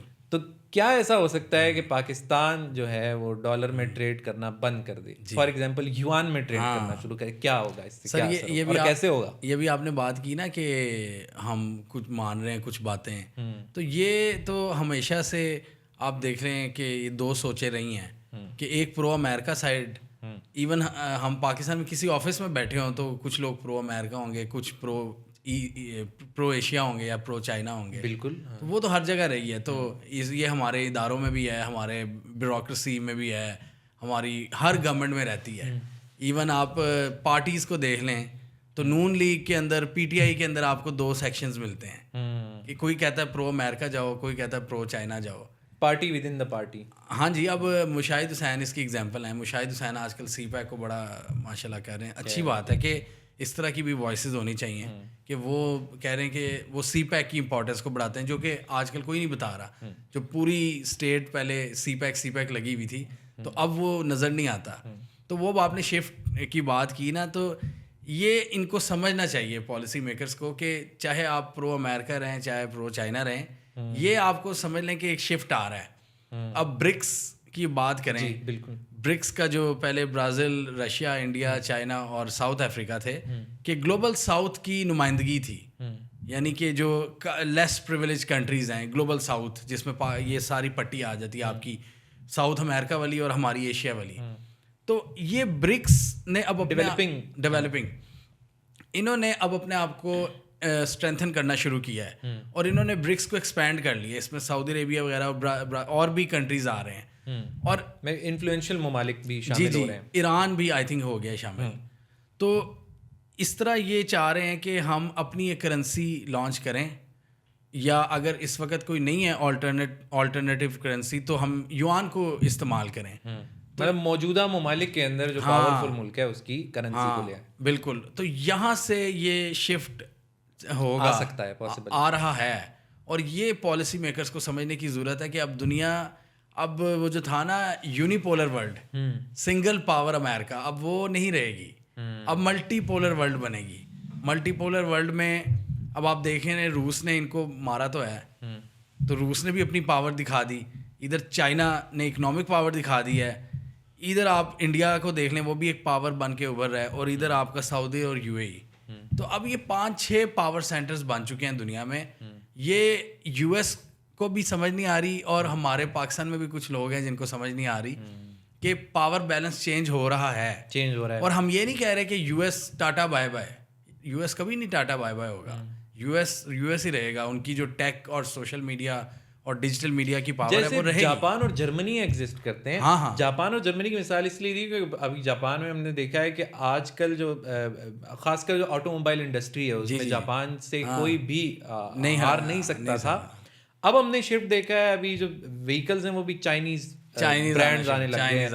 ہم نے دیکھا ہے کہ بھائی اتنے بڑے اچھے برانڈ جو ہیں, جرمن, ابھی ایم جی کی بات کریں وہ جرمن برانڈ ہے, لیکن آپ چائنا کے آپ گن نہیں سکتے اتنے زیادہ ہمارے پاس. چائنا نے امریکہ کو ٹکر دے رہا ہے ٹیکنالوجی میں. چائنا جو موسٹ بلینئرز ہیں اس میں ٹکر دے رہا ہے, اسٹارٹ اپس میں ٹکر دے رہا ہے, مینوفیکچرنگ میں آلریڈی وہ پیچھے چھوڑ چکا ہے. میڈیسن فیلڈ میں تو ٹکر آلریڈی دی ہوئی ہے. میڈیسن پوری دنیا میں تہلکہ 2019 اور 20 میں مچا رکھا ہے. بالکل آلریڈی مچا رکھا ہے. وہ نیگیٹو تھا, کووڈ کی بات کر رہا ہوں. جی لیکن مچایا تو چائنا نہیں ہے نا. بے شک دیکھیں, پہلے وائرس کا توڑ بنایا جاتا ہے, پھر وائرس بنایا جاتا ہے. تو اسی طریقے سے بزنس چلتا ہے. تو خیر یہ تو کسی اور طرف چلی جائے گی. چینل کو اسٹرائک نہ, کمیونٹی اسٹرائک نہ پڑ جائے, وہ نہ پڑ جائے. لیکن دیکھیں اوور آل اگر بات کریں نا چائنا کی, تو اس کا بہت بڑا انفلوئنس ہم دیکھیں. یہ سمجھ نہیں آ رہا ہمارے لوگوں کو کہ چائنا اور جو چائنا کے ساتھ جو برکس ہیں وہ اتنے بڑے ایمبیشنز کر چکے ہیں. اب یہ برکس کیوں لوکلائز کرنسی کی بات کرتے ہیں, کیونکہ انہوں نے ایگزامپلس دیکھ لی ہیں ایران کی اور روس کی, کہ کس طرح ان کو یو ایس منٹوں میں ان کے ڈالرز فریز کر سکتا ہے. تو ہمارے بھی ہاں کچھ لوگوں کو شاید یہ ڈر ہے کہ ان کے ڈالرز فریز نہ ہو جائیں, جو لنڈن وغیرہ میں پڑے ہیں جو بھی.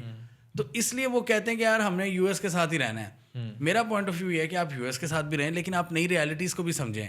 اینڈ سی پیک از وہ انہی ریالٹیز میں سے ایک ہے کہ جس کو ہمیں گہرائی کے طور پہ سمجھنا چاہیے کہ سی پیک کی کیا ویلیو ہے. جیسے میں نے, اچھا آپ کو کیا لگتا ہے, سوری میں بات کر جی شیور, انڈیا کا کیا انفلوئنس ہوگا اس چیز پہ؟ کیونکہ ہم نے دیکھا تھا کہ کیونکہ دیکھیں نا, کیونکہ انڈیا برکس میں بھی ہے, انڈیا امریکہ میں بھی ہے. ایگزیکٹلی, انڈیا برکس میں بھی ہے, امریکہ میں بھی ہے. انڈیا کا کانفلکٹ چائنا سے بھی ہے. اب آپ اگر اس کانفلکٹ کی بات کریں نا, تو اب اگر انڈیا کی ہم بات کرتے ہیں تو انہوں نے بوائکاٹ کیا چائنیز پروڈکٹ. جی بالکل. اس کے بعد آپ نے بوسٹ دیکھا انڈین اکانومی کے اندر. یہ مودی سرکار کی بات کر رہا ہوں. مودی سرکار کے اندر ہی یہ چینج ہم نے دیکھا ہے کہ چائنیز لداخ انسیڈنٹ ہوا تھا گلوان ویلی میں, ایگزیکٹلی, جس کے بعد جو ہے انہوں نے چائنیز ایپس کو بین کیا ہے, ایپس بین کر دی. اور عوام کو میں داد دیتا ہوں, انڈین عوام کو, کہ انہوں نے بڑا زبردست اس سر ٹک ٹاک بین کر دیا, پورے انڈیا میں سب سے پاپولر ایپ بین کر دی انہوں نے. اور مجھے اس بات کی خوشی, میں سوری اس کو لنک کر رہا ہوں ایک چیز سے, کہ ہم نے پاکستانی پروڈکٹس کو جو پروموٹ کرنا شروع کیا نا, ہم دیکھ رہے ہیں کہ بڑی بڑی فوڈ چینز اور بڑی چیزیں ہم نے خالی دیکھی ہیں. ہاں, اس کی ہمیں خوشی ہوتی ہے اس وجہ سے کہ ایک تو آپ کا ریلیجس پوائنٹ آف ویو تو ہے, لیکن سیکنڈلی اکنامیکل بھی بہت بڑا فائدہ ہے, وہ ہمیں ریئلائز نہیں ہو رہا, لیکن وہ جو ایک بوسٹ آتا ہے وہ اس چیز سے آتا ہے لوکل. تو یہی بوسٹ انڈیا کو ملا. بالکل. تو اب جس طرح ہم برکس کی بات کر رہے ہیں, برکس کے اندر ہی ممالک شامل ہیں, تو کیا اس کا نیگیٹو انفلوئنس نہیں ہوگا کہ کیا انڈیا چاہے گا کہ چائنیز کرنسی آئے؟ یہ بالکل آپ کا مزیدار ایک سوال ہے, بلکہ میں دیکھ رہا تھا کہ ایک ٹریڈ انڈیا نے روس کے ساتھ ایک ڈیل فائنلائز کی ہے چائنیز کرنسی میں, انڈیا نے جی انڈیا نے بھی استعمال کیا ہے, اور وہ ورلڈ کے سامنے شو نہیں کروا رہا, کیونکہ ان کی اوبویسلی ایک سیلف رسپیکٹ ہے. انڈیا چائنا کے ساتھ ایس سی او میں بھی ہے, Shanghai Cooperation Organisation, India China کے ساتھ برکس میں بھی ہے, اور بھی کچھ مطلب کٹھے جہاں پہ یہ کام کرتے ہیں. تو انڈیا بھی اب گلوبل فورمز میں دیکھیں, بے شک امریکہ کے جتنا بھی کلوز ہو, وہ باتیں ان کو لگا دیتے ہیں کہ جی انڈیا بیسیکلی کوشش کرتا ہے کہ گلوبل ساؤتھ کی ترجمانی میں کروں اچھے انداز میں. تو اس لیے انڈیا برکس والے چیپٹر کو بھی ساتھ لے کے چلتا ہے, اور جہاں پہ انڈیا کو وہ نظر آتا ہے نا ویسٹرن کیمپ سے فائدہ اٹھانا, جہاں پہ ٹیک ہے اور انڈین سی ای اوز ہیں بڑی بڑی کمپنیز میں, تو انڈیا اس سے بھی فائدہ اٹھاتا ہے. تو انڈیا کی یہاں پہ اپروچ یہ فی الحال کہ وہ بڑے اچھے بیلنس سے چل رہا ہے, وہ امریکہ سے بھی فائدہ اٹھاتا ہے, وہ برکس وغیرہ کو بھی ساتھ لے کے چلتا ہے. اور یہ جو آپ نے سوال کیا نا کہ برکس کا کیا فیوچر ہو سکتا ہے انڈیا کی موجودگی میں, تو یہ انڈیا کا ڈیسیجن بڑا ڈیفائننگ ہو سکتا ہے اس میں, کہ اگر انڈیا ایک پکا کوئی ڈیسیجن, کیونکہ پہلے انڈیا بھی اس میں رکاوٹیں ڈال رہا تھا کہ برکس کو ایکسپینڈ نہیں کرنا, اور ہو سکتا ہے وہ انڈیا امریکہ کی خواہش پہ کر رہا ہو, تو انڈیا بھی چاہتا تھا کہ برکس اتنا ہی رہے جتنا ہے, لیکن وہ ایکسپینڈ ہو گیا, اتنا زیادہ نہ انفلوئنس ہے باقی ممالک کا, تو وہ اس میں اچھا, لیکن روتے دھوتے مودی کو وہ ماننا پڑا. ہاں وہ ماننا پڑا. اور میں دیکھوں کلیور مائنڈ سیٹ ہے انڈین عوام کا, انڈین بزنس مین کا, انٹرپرینورس کا, جو کہ فری لانسر کی میں بات کروں گا, اتنا کلیور مائنڈ سیٹ ہے کہ جہاں سے فائدہ ہو سکتا ہے وہ اٹھا لیتے ہیں. ہمیں اس کے یہ فائدے ہمیں اس طرح نظر آتے ہیں کہ ہم کانٹینٹ دیکھیں نا, اکثر یوٹیوب جو ہے آپ کو پورے سینٹرل ایشیا کا کانٹینٹ اکثر وہ دکھاتا ہے, تو اس میں ہمیں نظر آتا ہے کہ 16 سال کے بچے جو ہیں وہ فری لانسنگ کی بات کر رہے ہیں, انٹرپرینورشپ کی بات کر رہے ہیں. یہ اویئرنیس وہاں پہ بہت بڑی ہے, اور پاکستان کو 8-10 سال تو لگیں گے اس لیول تک پہنچنے میں. یہ بات کو ہمیں ایکسیپٹ کر لینا چاہیے, میرا یہ خیال ہے. تو وہ کلیور مائنڈ سیٹ ہے جو کہ بڑے لیول پہ بھی ہے, اور وہ آپ کی بات کہ یہ سیکرٹلی جو ہے وہ ٹائڈ اپ ہے ہاں بالکل, لیکن وہ آبویسلی وہ بات آ جاتی کہ سیلف رسپیکٹ والی. اچھا, اب پاکستان پہ دوبارہ میں آنا چاہوں گا, آپ کو کیا لگتا ہے, ابھی بلومبرگ کی رپورٹ آئی ہے, اکانومی پہ بات کرتے ہیں, پر کیپٹا انکم اور جی ڈی پی کی بات کریں, بیسٹ پرفارمنگ جو ہے بلومبرگ کہتا ہے کہ 30 سال میں, پچھلے 30 سال میں وہ نواز شریف کے دور کے اندر تھا, 2000 یہ والا ریسنٹ نواز شریف کا جو دور تھا, انہوں نے اس میں وہ میں نے دیکھی ہے رپورٹ, اس میں انہوں نے کوئی نیا انڈیکس نکالا ہے, مزری انڈیکس, کہ لوگوں کی مزری کس دور میں کم تھی. تو وہ انہوں نے کمپیئر نواز شریف کے دور کو کیا ہے ایک تو پیپلز پارٹی کے 2008 کے 13 والے دور سے, اور عمران خان کے 18 سے 22 والے دور سے. اور انہوں نے وہ جو نواز شریف کا 13 سے 18 والا دور ہے نا, اس کو انہوں نے زیادہ یعنی کہ پولیٹیکل اس میں انہوں نے آئی تھنک وہ مشرف والا دور نہیں ایڈ کیا, اور جس میں سب سے زیادہ تھی جی اس وقت تو 7 سے اوپر تھی پاکستان کی گروتھ, اور انڈیا چائنا سب سے اوپر تھی. ہمارا پر کیپٹا انکم انڈیا بنگلہ دیش سب سے زیادہ تھا, اور انفلیشن بھی.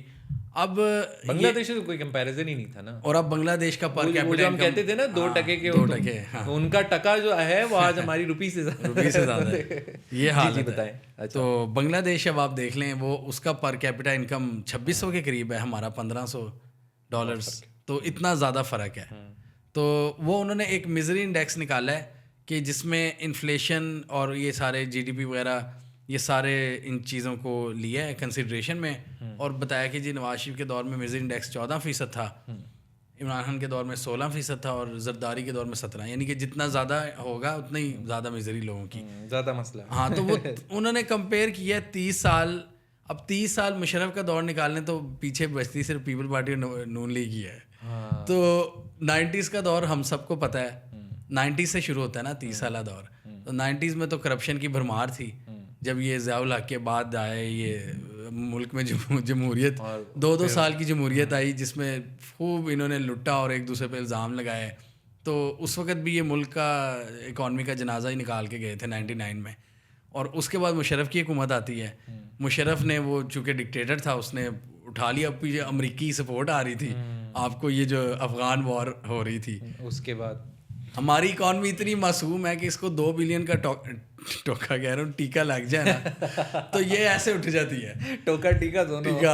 تو مشرف دور میں وہ امریکی سپورٹ آ رہی تھی, ہم نیٹو کو روٹ پرووائڈ کرتے تھے تو اس وجہ سے اکانومی بڑھ گئی. وہ بھی ایک فیکٹر تھا, مطلب اس میں اس کو اچھے طریقے سے یوٹیلائز. کب بدلے گی جہاد کہ ہم اکثر دیکھتے ہیں کہ یہ ایک مائنڈ سیٹ یہ نہیں بدل رہا. لوگ نمبرز کو دیکھتے ہیں, نمبر ہمیشہ آخر میں آتا ہے. مطلب ہم یہ نہیں دیکھتے کہ قرضہ کتنا آیا, قرضہ کتنا آیا, ہم پہ قرضہ چڑھا کتنا. اگر ہم سرپلس کو دیکھیں, اگر ہم ڈکلائن کو دیکھیں, ہمیں یہ چیزیں نظر آتی ہیں. ہم کہتے ہیں بیسٹ پرفارمنگ کیا اکانومی ہے. میں اگر وہ مفتی طارق مسعود نے بڑا زبردست اس کا بیان تھا, وہ کہہ رہے تھے کہ ایک باپ ہے جو گھر کو چلا رہا ہے, اس کے بچے ہیں. اب وہ باپ مر جاتا ہے, وہ چلا رہا تھا حلال پیسوں سے, وہ کہہ رہا تھا کہ میں خود کماؤں گا خود کھلاؤں گا اپنے بچوں کو. پھر آتا ہے چاچا, وہ کہتا ہے کہ یار باپ مر گیا اب میں سنبھالتا ہوں. اب وہ چاچا کے پاس پیسے نہیں ہیں. اب وہ کیا کرتا ہے, اب باپ چھوڑ کے بھی نہیں گیا. اب جو ہے چاچا ہے, اگلی حکومت چاچا کی آ گئی ہے بچوں کے اوپر. اب وہ کہہ رہے کہ میں نے نا بچوں کو امپریس کرنا ہے بہت کم ٹائم کے اندر. تو وہ لیتا ہے اپنے دوستوں سے, وہ قرضے لے کے انجوائمنٹ کرتا ہے, دوستوں سے قرضے لے کے بچوں کو کھلونے دلاتا ہے, کھلونے لاتا ہے گھر کے اندر, فلموں کے گیمز کے پوسٹر لگاتا ہے, ویڈیو گیمز دے دیتا ہے بچوں کو, بچے خوش ہیں. تو ہم عوام بھی نا وہ اوپر والی چیزوں کو دیکھتے ہیں کہ یار چلو موٹر وے بنی کس سے ہے, میٹرو بنی کس سے ہے, وہ دیکھو ہم پہ چڑھا کتنا. اب یہ دیکھیں, یہ سوچ کب لاہور میں یہ جو چلی ہے آپ کی وہ چلی ہے کیا اسے کہتے ہیں, اورنج لائن. کلر سے یاد کریں بس, اورنج لائن سر بڑے مزے کے نام, بڑی زبردست ٹرین چلا دی. وہ چائنیز قرضے سے بنی تھی, وہ سی پیک کا پارٹ تھا اور وہ آج تک قرضے میں ہم ڈوبے ہوئے. تو یہ اب دیکھیں نا, اگر کمپیریزن کریں, مشرف دور میں گروتھ آئی امریکہ کی وجہ سے, پھر زرداری کا دور تو وہ ٹیررزم شروع ہو گیا اور وہ بالکل ہی ملک کی ستیہ ناش ہو گیا. ایوب خان کے دور پہلا IMF کا قرضہ لیا گیا تھا میرا خیال ہے, ایوب خان کے دور. ہاں جی, ایوب خان کے دور. اور آج ہم جس شہر میں بیٹھے ہیں یہ بھی انہوں نے بنایا تھا. تو 8 سے 13 تک تو آپ دیکھیں زرداری کے دور میں کتنے برے حالات تھے. اس میں وہ دہشت گردی اور بھی کئی فیکٹرز تھے, وہ تو واقعی برا تھا. 13 سے 18 کچھ اسٹیبلٹی آنی شروع ہوئی نواز شریف کے دور میں, جس کو انہوں نے وہ کہا کہ کم مزری تھی لوگوں میں. اس میں آپ کا بلومبرگ جو کہہ رہے بیسٹ پرفارمنگ, وہ سی پیک کا ٹیکا لگا تھا. جیسے اس وقت امریکہ کا تھا نا, تو وہ سی پیک نے ایک بوسٹر دیا تھا. لیکن اس کی وجہ سے ایک نقصان یہ ہوا کہ آپ کا نا کرنٹ اکاؤنٹ ڈیفیسٹ بڑھ گیا. بالکل, جب 2018 خسارے میں آ گیا, $18 بلین کا خسارہ آ گیا, $18 بلین کا. اس کو کور کرتے کرتے نیکسٹ حکومت کو 3 سال لگ گئے اور انہوں نے چوتھے سال میں گروتھ دکھائی. یعنی ہر جیسی گروتھ دکھائی ٹھک. میاں صاحب کے ساتھ بھی یہی ہوا ہے, انہوں نے 16 میں گروتھ دکھائی ٹھک. عمران خان نے 22-21 میں گروتھ دکھائی ختم. اور بڑی نا کنسسٹنٹ, پہلے خسارے کو کور کرتے ہیں پھر گروتھ لاتے ہیں اور ختم, پھر وہ ٹاٹا بائے بائے. اور اس چیز میں نا میں داد دینا چاہوں گا, کنسسٹنسی پاکستان میں بالکل بھی نہیں ہے کسی چیز میں. اس میں ہے, اس میں کنسسٹنسی ہے. یہ جو ہسٹری ہے, یہ جو کیس چلتا ہے, سزا ہوتی ہے, سزا ختم ہوتی ہے, وہ بالکل انوسینٹ ثابت ہو جاتا ہے. بالکل ہی. پھر اگلا والا جو ہے وہ اگلا والا چین چل رہی ہے. اسیسنیشن کی بھی چین چلی ہے, اور کیسز اور گرفتاریوں اور سزاؤں کی بھی یہ چین. اور ایک اور بھی چین ہے کہ دیوالیہ, گروتھ اور پھر دیوالیہ گروتھ, دیوالیہ کے قریب پہنچ گیا اور پھر بڑے کور کیا, گروتھ حاصل کر لی. تو یہ چیز ہے. بس میں تو ہم یہی چاہتے ہیں کہ کچھ پالیسیز کا تسلسل ہونا چاہیے تھوڑا سا, کہ اگر کوئی گروتھ آ رہی ہے کسی کے بھی دور میں آ رہی ہے, چاہے وہ مشرف ہو, نواز ہو یا عمران ہو, گروتھ کو مطلب 2 سال تو دینا, 1 سال میں ہی گروتھ ہمیں اچھی نہیں لگتی. بالکل ایسا ہی ہے. اچھا ابھی جو ہم بات کریں نا کہ پاکستان کو اب کیسے امپروو کیا, تھوڑی کوشش کر سکتے ہیں کہ یار تھوڑا سا ہم اس چیز کو برین اسٹارم کریں کہ یار کیسے اس چیز کو کور اپ کیا جا سکتا ہے. اب میرا خیال ہے اب علادین کے پاس بھی نہیں ہے علاج کہ وہ اس کو کور اپ کرے, لیکن اسٹل وی کین کچھ نکالا جا سکتا ہے. کچھ مثالیں ہیں. ہم نے دیکھا ہے کہ سنگاپور اکنامک ماڈل جو ہے بڑی زبردست ایک مثال ہے. لی کوان یو کا ایک دور تھا جو کہ بہت بڑا دور چلا 59 سے 1990 تک. ہاں اس میں وہ اس کو کچھ لوگ کہتے ہیں کہ بڑا ڈکٹیٹر ٹائپ تھے, اتھارٹیرین رول تھا وہ نہ کرتے تو آج سنگاپور یہ سنگاپور 2013 میں ورلڈز بیسٹ اکانومی ثابت ہوا ہے. اور اس دور کے اندر ہم نے دیکھا ہے کہ کچھ چیزیں امپلیمنٹ کی تھی جو کہ بہت چھوٹی چھوٹی چیزیں تھیں. بالکل پتہ ہے, جیسے مجھے یاد پڑتا ہے کہ وہ جب آ رہا تھا اس کے دور سے پہلے بیسٹ کرائم اسپاٹ تھا سنگاپور میں. اتنا کرائم ہوتا تھا اور لٹرلی وہاں پہ کوئی بلڈنگ نہیں تھی. کہا جاتا ہے کہ وہاں پہ جو کیمپس میں لوگ رہتے تھے اور کچھ ایسی باتیں بہت زیادہ اس کے بارے میں تھیں. اس نے چھوٹے سے جزیرے کو کیا بنا دیا, بالکل جزیرہ تھا. اور اس کے بعد جو ہے اس دور میں آیا اور پھر کیا کیا بنایا. اس میں سے ایک چیز جو مجھے بڑی انٹرسٹنگ لگی وہ یہ تھی کہ اس نے ایک ہی بلڈنگ کے اندر, لی کوان یو کی بات کروں, ایک بلڈنگ کے اندر اگر پہلے تو ٹورزم کو اتنا پروموٹ کیا, اسپاٹس بنائی, یہ چیزیں کی, جب لوگ آنے لگ گئے, بسنے لگ گئے وہاں پہ, پھر اس نے ایک چیز امپلیمنٹ کی کہ بلڈنگ کے اندر اگر ایک فلیٹ کسی سکھ کا ہے تو دوسرا فلیٹ کسی ہندو کا ہوگا, تیسرا فلیٹ کسی مسلمان کا ہوگا, چوتھا کسی کرسچن کا ہوگا. ڈائیورسٹی کر دی بالکل. اب ان کے لیے سیکولرزم ایک نارمل چیز ہے, ایک نارم ہے جو کہ اکنامک ماڈلز میں ہونی چاہیے. تو انہوں نے جب یہ چیز امپلیمنٹ کی تو وہ جو لڑائیاں تھیں نا, وہ تصادم ہوتا تھا مذاہب کے بیچ میں, وہ ختم ہونا شروع ہو گیا. انہوں نے شیئرنگ شروع کی وہ لوگ. تو جب لوگوں کے اندر انتشار ختم ہوا تو اکانومی خود ہی بوسٹ کرنے لگی. مجھے بڑی انٹرسٹنگ بات لگی. پھر میں نے موازنہ کیا پاکستان کا, میں نے کمپیریزن کیا تو 47 میں کیا کیا گیا. اب لارڈ ماؤنٹ بیٹن کی بات کروں, کیا کیا گیا کہ متنازع علاقے چھوڑ دیے گئے, انکلوڈنگ کشمیر اینڈ بلوچستان. متنازع علاقے چھوڑے تو آج ہمیں BLA بھی مل رہا ہے, آج ہمیں جو ہے ملیٹنٹ گروپس بھی مل رہے ہیں. تو یہ کیا آپ کو لگتا ہے کہ جان بوجھ کے چھوڑا گیا ہے؟ نہیں, یہ تو ڈیفینیٹلی کہ بعد میں جو ہے وہ مسلمان ہندو کا ایک کانفلکٹ بنا رہے. وہ مسلمان ہندو کا کانفلکٹ تو شروع ہی گورا کریٹ کر گیا تھا, ادھر کر گیا تھا. وہ تھا نہیں پہلے اتنا زیادہ, وہ انہوں نے کیا اس کو پورا, اس پروگرام کو انہوں نے کر کے اس کے بعد ہمارے لیڈرز جو تھے ان کے کانوں میں بھرا کہ جی آپ مسلم لیڈر ہیں اور کسی کو آپ ہندو لیڈر ہیں, تو جو ہندو میجورٹی علاقے ہیں وہ انڈیا بنے گا اور مسلم میجورٹی پاکستان. بہت لوگوں نے اس کو کنڈیم بھی کیا تھا. باچا خان بھی میں ہے, سر فہرست, بہت سارے اس میں تھے. اچھا ابھی جو ہے وہ اس چیز پہ بھی آتی ہے بات کہ ایک تو یہ ڈفرینسز موجود تھے وہاں پہ. آپ کے ابھی اس پریزنٹ ٹائم کی بات کریں, آپ کے کرسچن دوست ہیں, کبھی رہے ہیں زندگی میں؟ جی بالکل رہے ہیں نا. بالکل. میرے ہندو اور کرسچن ہماری بات چیت ہوتی ہے نارمل, کارپوریٹ انوائرمنٹ میں رہے ہیں. بالکل. تو ہم نے تو ایک دوسرے کو یہ نہیں کہا آج کل کہ یار تم کرسچن, دو قومی نظریہ ہم نے. تو یہ چیز یہ چیز پیدا کی جاتی ہے. یہ برٹش کا جو تھا نا ایک گرینڈ, ان کی جو گرینڈ اسکیم تھی, آپریشن تھا پورا, یہ ان کا پورا آپریشن تھا کہ دنیا کو کنٹرول انہوں نے کرنا تھا اور انہوں نے ایک ڈیوائڈ ڈالی. اب لیکن یہ بھی حقیقت ہے کہ وہ ڈیوائڈ پھر کریٹ ہو گئی کہ وہ ہوتا تھا کہ جی مسلمان نماز پڑھے ہیں تو وہ ہندو کتے پھینکتے تھے مسجدوں میں. یہ بھی ریئلٹیز بنی جو آج بھی ہم مودی والے انڈیا میں دیکھ رہے ہیں کہ وہ ایک چیز ڈال دی گئی. اب یہ رام مندر جو بنا ہے بابری مسجد کو آج تک انفلوئنس ہے. یہ مسئلہ بھی مزے کی بات ہے کہ انگریز کے دور میں شروع ہوا تھا اور وہ دبتا گیا, کبھی دبایا کبھی, اور وہ 1859 میں شروع ہوا تھا یہ مسئلہ. ایودھیا کے بارے میں کہا جاتا ہے کہ وہاں پہ مساجد بھی ہیں, وہاں پہ موجود ہیں, لیکن ایک پرسیپشن وہ دے دی گئی ہے. اب ہندو یہ سمجھتے ہیں کہ یار ہم نے یہاں سے نعوذ باللہ سب ختم کر کے ہم نے ایودھیا کو جو ہے اپنا مقدس ہندو, اور انہوں نے بنا ایک حد تک بنا تو لیا, کافی حد تک کہ وہ ٹیمپل انہوں نے بنا لیا مسجد شہید کر کے. اور کہا جاتا ہے یہ مودی کی جو الیکشن کیمپین ہے اس کا حصہ, اس کو بوسٹ دے گی. بی جے پی کی 80s میں 2 سیٹس تھیں اور تب انہوں نے یہ کیمپین شروع کی تھی. آج دیکھ لیں وہ پوری بی جے پی چھائی ہوئی ہے پورے انڈیا پہ, اسی لوگوں کے سینٹیمنٹس کو وہ استعمال کر رہے ہیں. ویسے آپ میرے سے ایگری کریں گے کہ یہ جو ریلیجس ایکسٹریمزم ہے نا, پاکستان میں 80s میں پیک پر تھا. اب پاکستانیوں نے جب یہ مار کھائی ہے نا, یہ لڑائیاں, یہ جو ہمارے ملک میں کانفلکٹس ہوئے ہیں, ہاں خود 9/11 کے بعد, ہاں اس کے بعد ہمارے اندر یہ شدت پسندی میں کمی آئی ہے. اب یہ انڈیا میں ہم دیکھ رہے ہیں رائز پر, یہ اس میں رائز پر ہے. ابھی ہم نے دیکھا ہے کہ مسلمس کی دکانوں کو جو ہے وہ توڑا گیا ہے. ہاں توڑا گیا, گھروں کو گرایا گیا ہے, اور بڑے بڑے سین ہوئے تھے. 2019 سے یہ سلسلہ چل رہا ہے. پھر یہ جو انہوں نے کشمیر میں کیا, یہ انڈیا, یہ کلیئر نظر آ رہا ہے کہ مودی یہ اسی پاتھ پہ چلے ہوئے جس پاتھ میں ہم 80s میں تھے.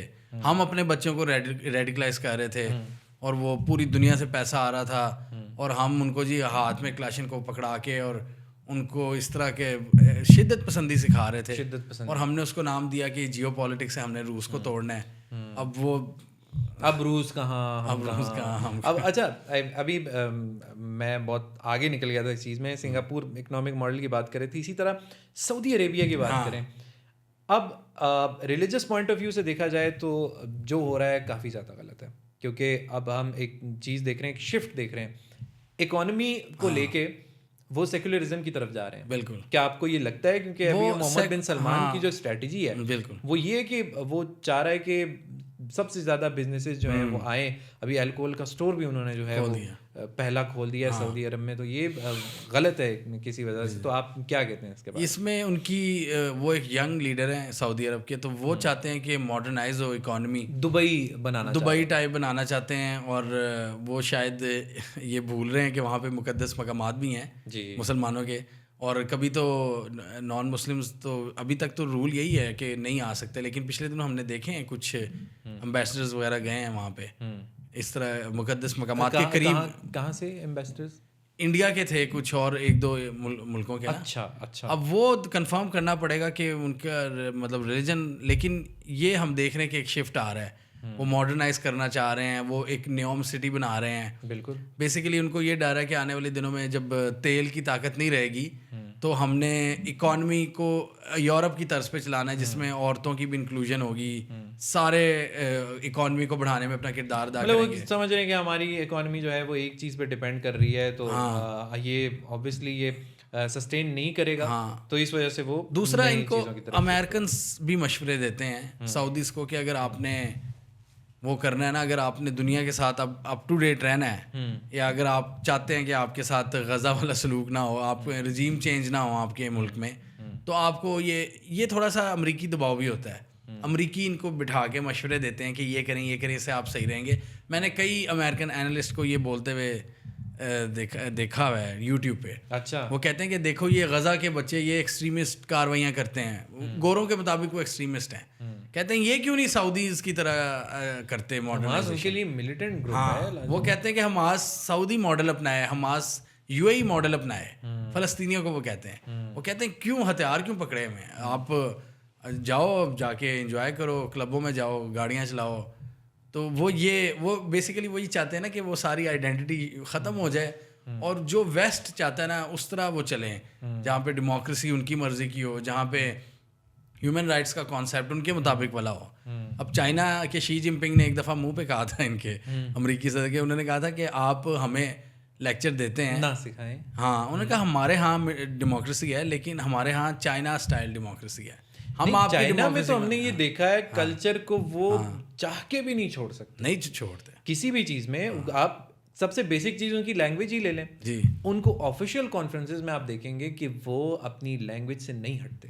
پاکستان میں ٹرانسلیٹر کھڑا کرنا پڑتا ہے, چائنا سے کوئی بھی ڈیلیگیشن آتی, کوئی بھی آتا ہے, پاکستان میں ٹرانسلیٹرز کھڑے ہوتے ہیں اور وہ بات کر رہے ہوتے ہیں, پاکستانی انگلش میں بات کر رہے ہوتے ہیں. پاکستان میں سمجھتا ہوں از اے کنفیوزڈ نیشن کہ وہ یہ سمجھے کہ ہم ویسٹرن کلچر کی طرف جائیں یا اپنے کلچر کو فالو کریں. عرب انڈین وہ مکس ہے نا ہم لوگ. ہاں, تو اس وجہ سے تو وہ جو آپ نے بات کی تھی کہ اگر رشیا سے یوکرین الگ ہوا تھا تو وہ رشیا بچہ سمجھتا ہے ان کو, تو ہم بھی کسی سے الگ ہوئے, ہمیں بھی آج تک وہی بچہ ہی سمجھا جا رہا ہے, اور ہم خود کی وجہ سے خود کو بچہ کہہ رہے ہیں. اس میں کچھ آپ کی جیوگرافیکل ریالٹیز بھی تو ہے نا. اب KP historically is a part of Afghanistan, Punjab and Sindh is part of the greater India, اور بلوچستان شادیوں میں آپ کھلا کلچر دیکھ سکتے وہ نظر ہیں. آتا افغانی کلچر جو ہے وہ پٹھان شادیوں میں آپ کو نظر آئے گا, بالکل. انڈین کلچر آپ کو کیونکہ وہ کلچر تو ہم نے نام تو خود دیے نا, وہ بیسیکلی تو ایک ہی تھا نا, وہ تو ڈیوائڈ تو ہم نے ڈالی ہے, یہ افغان بارڈر کہہ لیں یا پاک انڈیا بارڈر کہہ لیں. اسی وجہ سے جو مڈل ایسٹرن اور مڈل ایسٹرن یورپین کنٹریز جو ہے اس ریجن میں بیچ میں آتی ہیں, ٹرکی کی چلے بات کر لیتے ہیں, یوریشین لینڈ جو ہے, یوریشین سینٹرل ایشیا, آذربائیجان ہو گئی, تو ان کے کلچر میں آپ کو یورپین دونوں ٹچ نظر آتے ہیں. وہ وائٹ دلہنوں نے وہ پہنے ہوئے, اور اس میں وہ چائنیز منگولین ٹچ بھی نظر آتا ہے, اس میں جو ان کے ساتھ اٹیچ, ہاں ٹرکش کا ٹچ ہے, پھر یورپین ٹچ ہے, تو اس میں بھی 3-4 فلیور ہوتے ہیں. تو ہمیں اپنے جو جتنی ریالٹیز ہیں نا ان کو ماننا چاہیے کہ ہم یہ بھی تھے, یہ بھی ہیں, یہ بھی تھے. اب ہم ایک نئی اگر پاکستانیت کریٹ کرنے کی کوشش کر رہے ہیں تو اچھی بات ہے, لیکن پیچھے نہیں ہمیں بھولنا چاہیے. ہمیں یہ نہیں کہنا چاہیے کہ ہم صدیوں سے انڈین نہیں تھے. ہم تھے انڈین, یا ہم تھے عربک, یا ہم تھے ایرانین, یا تھے ہم افغانی. اب ہم مل کے ایک نئی قومیت کو جنم دے رہے ہیں, جو کہ ہسٹوریکلی ہوتا ہے. نئی نئی قومیتیں جنم لیتی ہیں وقت کے ساتھ ساتھ, بدلتے رہتے ہیں, ہمیں بدلتے دیکھتے ہیں, کنٹری ٹو کنٹری وہ چیز ویری کرتی ہے. اچھا, ابھی اس میں ہم ریپ اپ کی طرف جاتے ہیں. جی. اور یہ چیز ہے کہ پاکستان کی ہی اب بات کرتے ہیں کہ یار اس پوڈ کاسٹ کے تھرو جو ہے کچھ کوشش ہو سکے کہ کہیں نہ کہیں کسی نہ کسی سیکٹر کو ٹچ کر کے ہم تھوڑی سی اس کے اندر امپروومنٹ لا سکیں. اب اگر پاکستان کی ہم بات کرتے ہیں, کلچرل شفٹ کی ہم نے بات کر لی, ہم نے دیکھا کہ یار اکانومی کیا ہو سکتا ہے. ریسنٹ میں ایک چھوٹی سی اس میں بات کروں گا, آیا کہ پاکستانی کرنسی نوٹس جو ہیں وہ تبدیل ہونے لگے ہیں. جی. تو وہ سنا ہے کہ جس سے سعودی ریال جو ہے اور جو درہم ہے, اور یہ جو نوٹس ہیں انہی کے طرز پہ بنائے جا رہے ہیں, اور پلاسٹک مٹیریل بھی اس میں یوز ہوگا, اور وہ اس کو پھاڑا نہیں جا سکے گا. بلیک منی کا خاتمہ ہوگا. پھر جو ہے وہ نوٹس کے اندر جو ہے وہ آپ فیک نوٹس نہیں بنا سکتے, جو فرضی نوٹس ہیں وہ نہیں بنا سکتے. تو کیا آپ اس پہ کہیں گے کہ اس کا فائدہ ہے یا نقصان؟ میرے الیکشن کے آس پاس بھی ہے نا, لانگ ٹرم میں تو یہ ایک اچھی چیز ہے کہ اب آپ دیکھیں, ایک تو اس کو اگر آپ آسان الفاظ میں کہیں تو ڈی مونیٹائزیشن ٹائپ ہی یہ عمل ہے جو مودی نے کیا تھا. سب سے پہلے آگے کیا تھا, اور اس سے فائدہ ہوا تھا انڈیا کو. اس وقت لوگوں نے بڑی گالیاں دی تھی مودی کو, لائنوں میں لگے ہوئے تھے جب سارے رو کیوں لائنوں میں لگ کے. ایک تو بہت چھوٹے طبقے نے گالیاں دی تھی, ایک انتہائی بڑے طبقے نے جنہوں نے پیسے اپنے صحنوں میں اور اپنی سیفوں میں چھپا کے رکھے ہوئے تھے نا, ان کو تکلیف ہوئی تھی. اس نے کہا میں نئے نوٹ لا رہا ہوں. پاکستان بھی اب یہی کرنے جا رہا ہے. اسٹیٹ بینک کے گورنر نے کہا ہے کسی چینل سے بات کرتے ہوئے, انہوں نے کہا کہ سارے ہم نئے نوٹ ریپلیس کریں گے. اب اس سے کیا ہوگا کہ جن لوگوں نے وہ رکھا ہوا تھا پیسا اپنے کہیں دبا کے کہیں بھی, اب وہ کہیں نہ کہیں سے کھل کے آ ہی جائے گا. اب وہ جب ایکسچینج کرانے جائیں گے تو وہ بینک میں آ جائے گا سارا ان کا. تو بیسیکلی یہ اس وقت پاکستان یہی کوشش کر رہا ہے نا کہ اکانومی ہماری زیادہ سے زیادہ فارمل ہو اور ڈاکومنٹڈ ہو, تاکہ اکانومی کا والیوم بڑھے. کیونکہ پوری دنیا میں ہم ٹاپ 10 کنٹریز میں سے کہیں ہمارا نمبر ہے جہاں پہ انفارمل اکانومی ہے. تقریباً 1/3 آف دا اکانومی ہماری انفارمل ہے. اتنی بڑی یعنی بلیک منی کہہ لو, بلیک مارکیٹ ہے یہ ہماری. تو وہ حکومت چاہ رہی ہے کہ زیادہ سے زیادہ بینکنگ سیکٹر میں آئے پیسہ. بینکنگ سے جب آئے گا تو آٹومیٹکلی اب ٹیکس فائلرز بھی نہیں ہے کافی. ہاں وہی نا, وہ اس سے لنک ہے چیز, تو وہاں سے وہ پکڑ لیں گے کہ کس نے فائل کیا ہے, کس نے نہیں کیا. فائلر بھی بڑھ جائیں گے. اور جب آپ کے بینکوں کے پاس پیسہ آئے گا تو وہ اکانومی ایک دم تھوڑا بوسٹر تو لگے گا, اور وہ پھر آپ کے چھوٹے بزنسز کو بینکوں کے پاس دینے کے لیے پیسہ ہوگا. کیونکہ ابھی تو فائلر ہے, نان فائلر فائلر ہے سر. زبردست. اچھا, ہم سب کو یہی کہتے ہیں کہ فائلر بنے.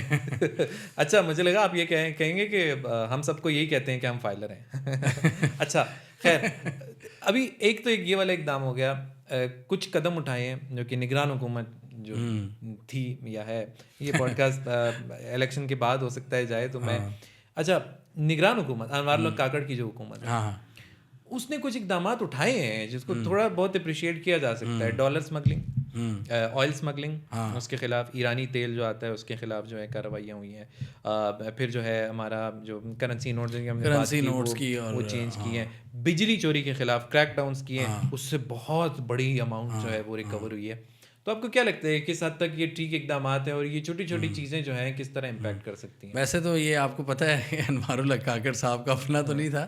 ہاں نہیں اس کے پیچھے اسٹیبلشمنٹ آبویسلی وہ ان کا زیادہ ہے اس میں کہ زیادہ سے زیادہ یہ جو بلیک منی والا کام ہے, اللیسٹ کاروائیاں اس کو قابو کیا جائے. تو آج کل وہ کوششیں ہم دیکھ رہے ہیں, تو یہ نوٹس والی بھی اسی سلسلے کی ایک کڑی ہے کہ فیک نوٹس بھی بہت زیادہ آگے تھے مارکیٹ میں, ان کو بھی ریپلیس کرنا تھا اور ٹیکس فائلرز کی تعداد میں بھی اضافہ کرنا تھا. انڈین ویب سیریز آئی تھی اس کے بعد سے تو یہ خبریں بہت چلنے لگ گئی تھی, پتہ نہیں اس کا شاید اس کا انفلوئنس تھا. اچھا سوری جی, اچھی بات ہے اگر کوئی اچھا انفلوئنس لے رہے ہیں انڈیا سے. اچھا تو اب یہ انفارچونیٹ بات یہ ہے کہ جیسے ابھی تھوڑی دیر پہلے ہم نے کہا تھا نا پالیسیز کا تسلسل, ہمیں ہر 10 سال بعد کچھ جھٹکے لگتے ہیں کہ جی ہم نے صحیح کرنا ہے ملک.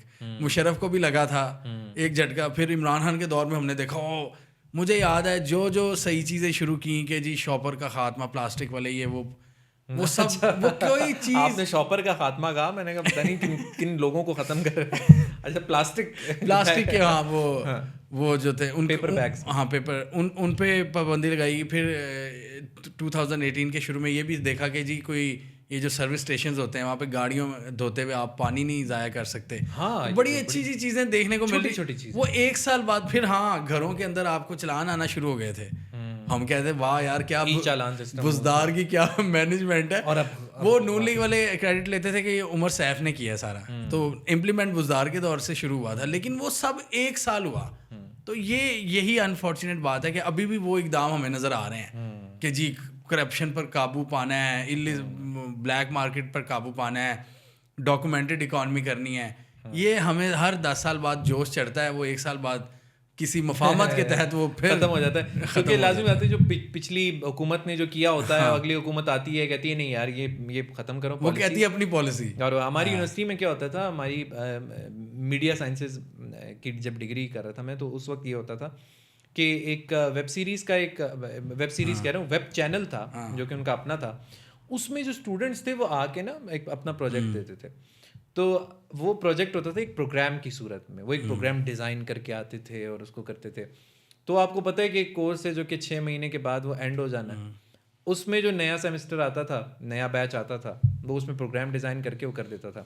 کوئی بھی بیچ اسی پروگرام کو کنٹینیو نہیں کرتا تھا, نیا فارمیٹ نئے پروگرام کو. تو نقصان کیا ہوا, وہ جو ویب چینل تھا اس کی ویورشپ گرنے لگی کہ بھائی یہ تو کنسسٹنٹ ہی نہیں ہے, یہ تو ایک چیز کو اپلائی نہیں کرے. ہم دیکھنے ہی لگے تھے پروگرام ختم کر کے, ہوسٹ بدل گیا, گیسٹ بدل گئے, فارمیٹ بدل گیا. تو یہ مثال ہے اس چیز کی کہ یار جو پالیسی ہے اگر آپ اس کو تسلسل سے چلاتے رہو تو یہ بڑے اسکیل پہ بھی ایک چیز جو ہے وہ بڑے زبردست طریقے سے کور اپ ہو سکتی ہے. اس کا اینڈ پہ ایک یہ لبے لباب ہو سکتا ہے کہ ایک اکنامک پالیسی آنی چاہیے جس کا تسلسل کم از کم 10 سال رہے, کہ جو بھی حکومت ہو کم از کم آپ اکنامک پالیسی کو کنٹینیو رکھیں. ایک پالیسی بنائیں اچھی سی ایکسپرٹس کے ساتھ, جس میں آپ کے منتخب نمائندے ہوں, ایکسپرٹ ہوں, سارے اسٹیک ہولڈرز ہوں, اور ایک پالیسی پیپر دے دیں کہ یار یہ 10 سال چلانا ہے ہم نے, جس کو یہ مساک معیشت بھی کہتے تھے. مساک معیشت. اچھا ابھی ہم دیکھتے ہیں کہ اسٹاک مارکیٹ جو ہے وہ ہم نے دیکھا ہے کہ ایک تو وہ ڈیفالٹ کی باتیں جو ہوتی تھیں, پچھلے سال ڈیفالٹ چل رہا تھا, پچھلے سال ڈیفالٹ چل رہا تھا. آج جو ہے ہم خبریں اسٹاک مارکیٹ اٹھی ہوئی ہے, چیزیں ہوتے ہیں آج جو ہے شدید ریکارڈ ٹوٹ چکا ہے, 66,000 پوائنٹس بریک کر گئی. ہاں 66,000 سے اوور آل اس پہ ٹریڈ کر رہا ہے. ٹھیک ہے, 600-700 پوائنٹس کا پر ڈے کا اضافہ جو ہے وہ دیکھنے کو مل رہا ہے. کیسے یہ بھی جو مجھے لگتا ہے نا کہ یہ کوئی سسٹینیبل ایکٹیویٹی نہیں لگتی مجھے, کہ یہ ایسے لگتا ہے کہ الیکشنز کے قریب نا کہ کچھ دکھانے کی کوشش کی جائے. اچھی بات ہے ہیپننگز کے ملک میں. ابھی میں اب دیکھیں اسلام آباد بھی آیا ہوں تو مجھے کافی زیادہ, ہمیشہ ہی ویسے تو ہوتا ہے لیکن اس دفعہ زیادہ ہی کچھ کنسٹرکشن نظر آ رہی ہے, بلڈنگز وغیرہ, اور وہ ہمیشہ سے ہی ہوتا ہے. اسلام آباد کے آس پاس جو آپ کی سوسائٹیز انے واہ بن رہی ہیں, بالکل وہ پتہ لگ رہا ہے کہ کوئی ایکٹیویٹی. اچھا, اور انفارچونیٹلی ہاریزونٹل ڈیولپمنٹ ہو رہی ہے, بہت غلط. اچھا اسلام آباد میں تو پھر بھی سمجھ لگتی ہے, صحیح دکھ لاہور میں ہوتا ہے کہ ساری یہ ایگریکلچرل لینڈ آپ کی ختم ہو رہی ہے. یہ آپ کے جتنے بڑے بڑے نام ہیں نا, یہ آپ کی لینڈ کو ختم کرتے جا رہے ہیں. اور پھر لوگ کہتے ہیں لاہور میں اسموگ کیوں ہوتی ہے,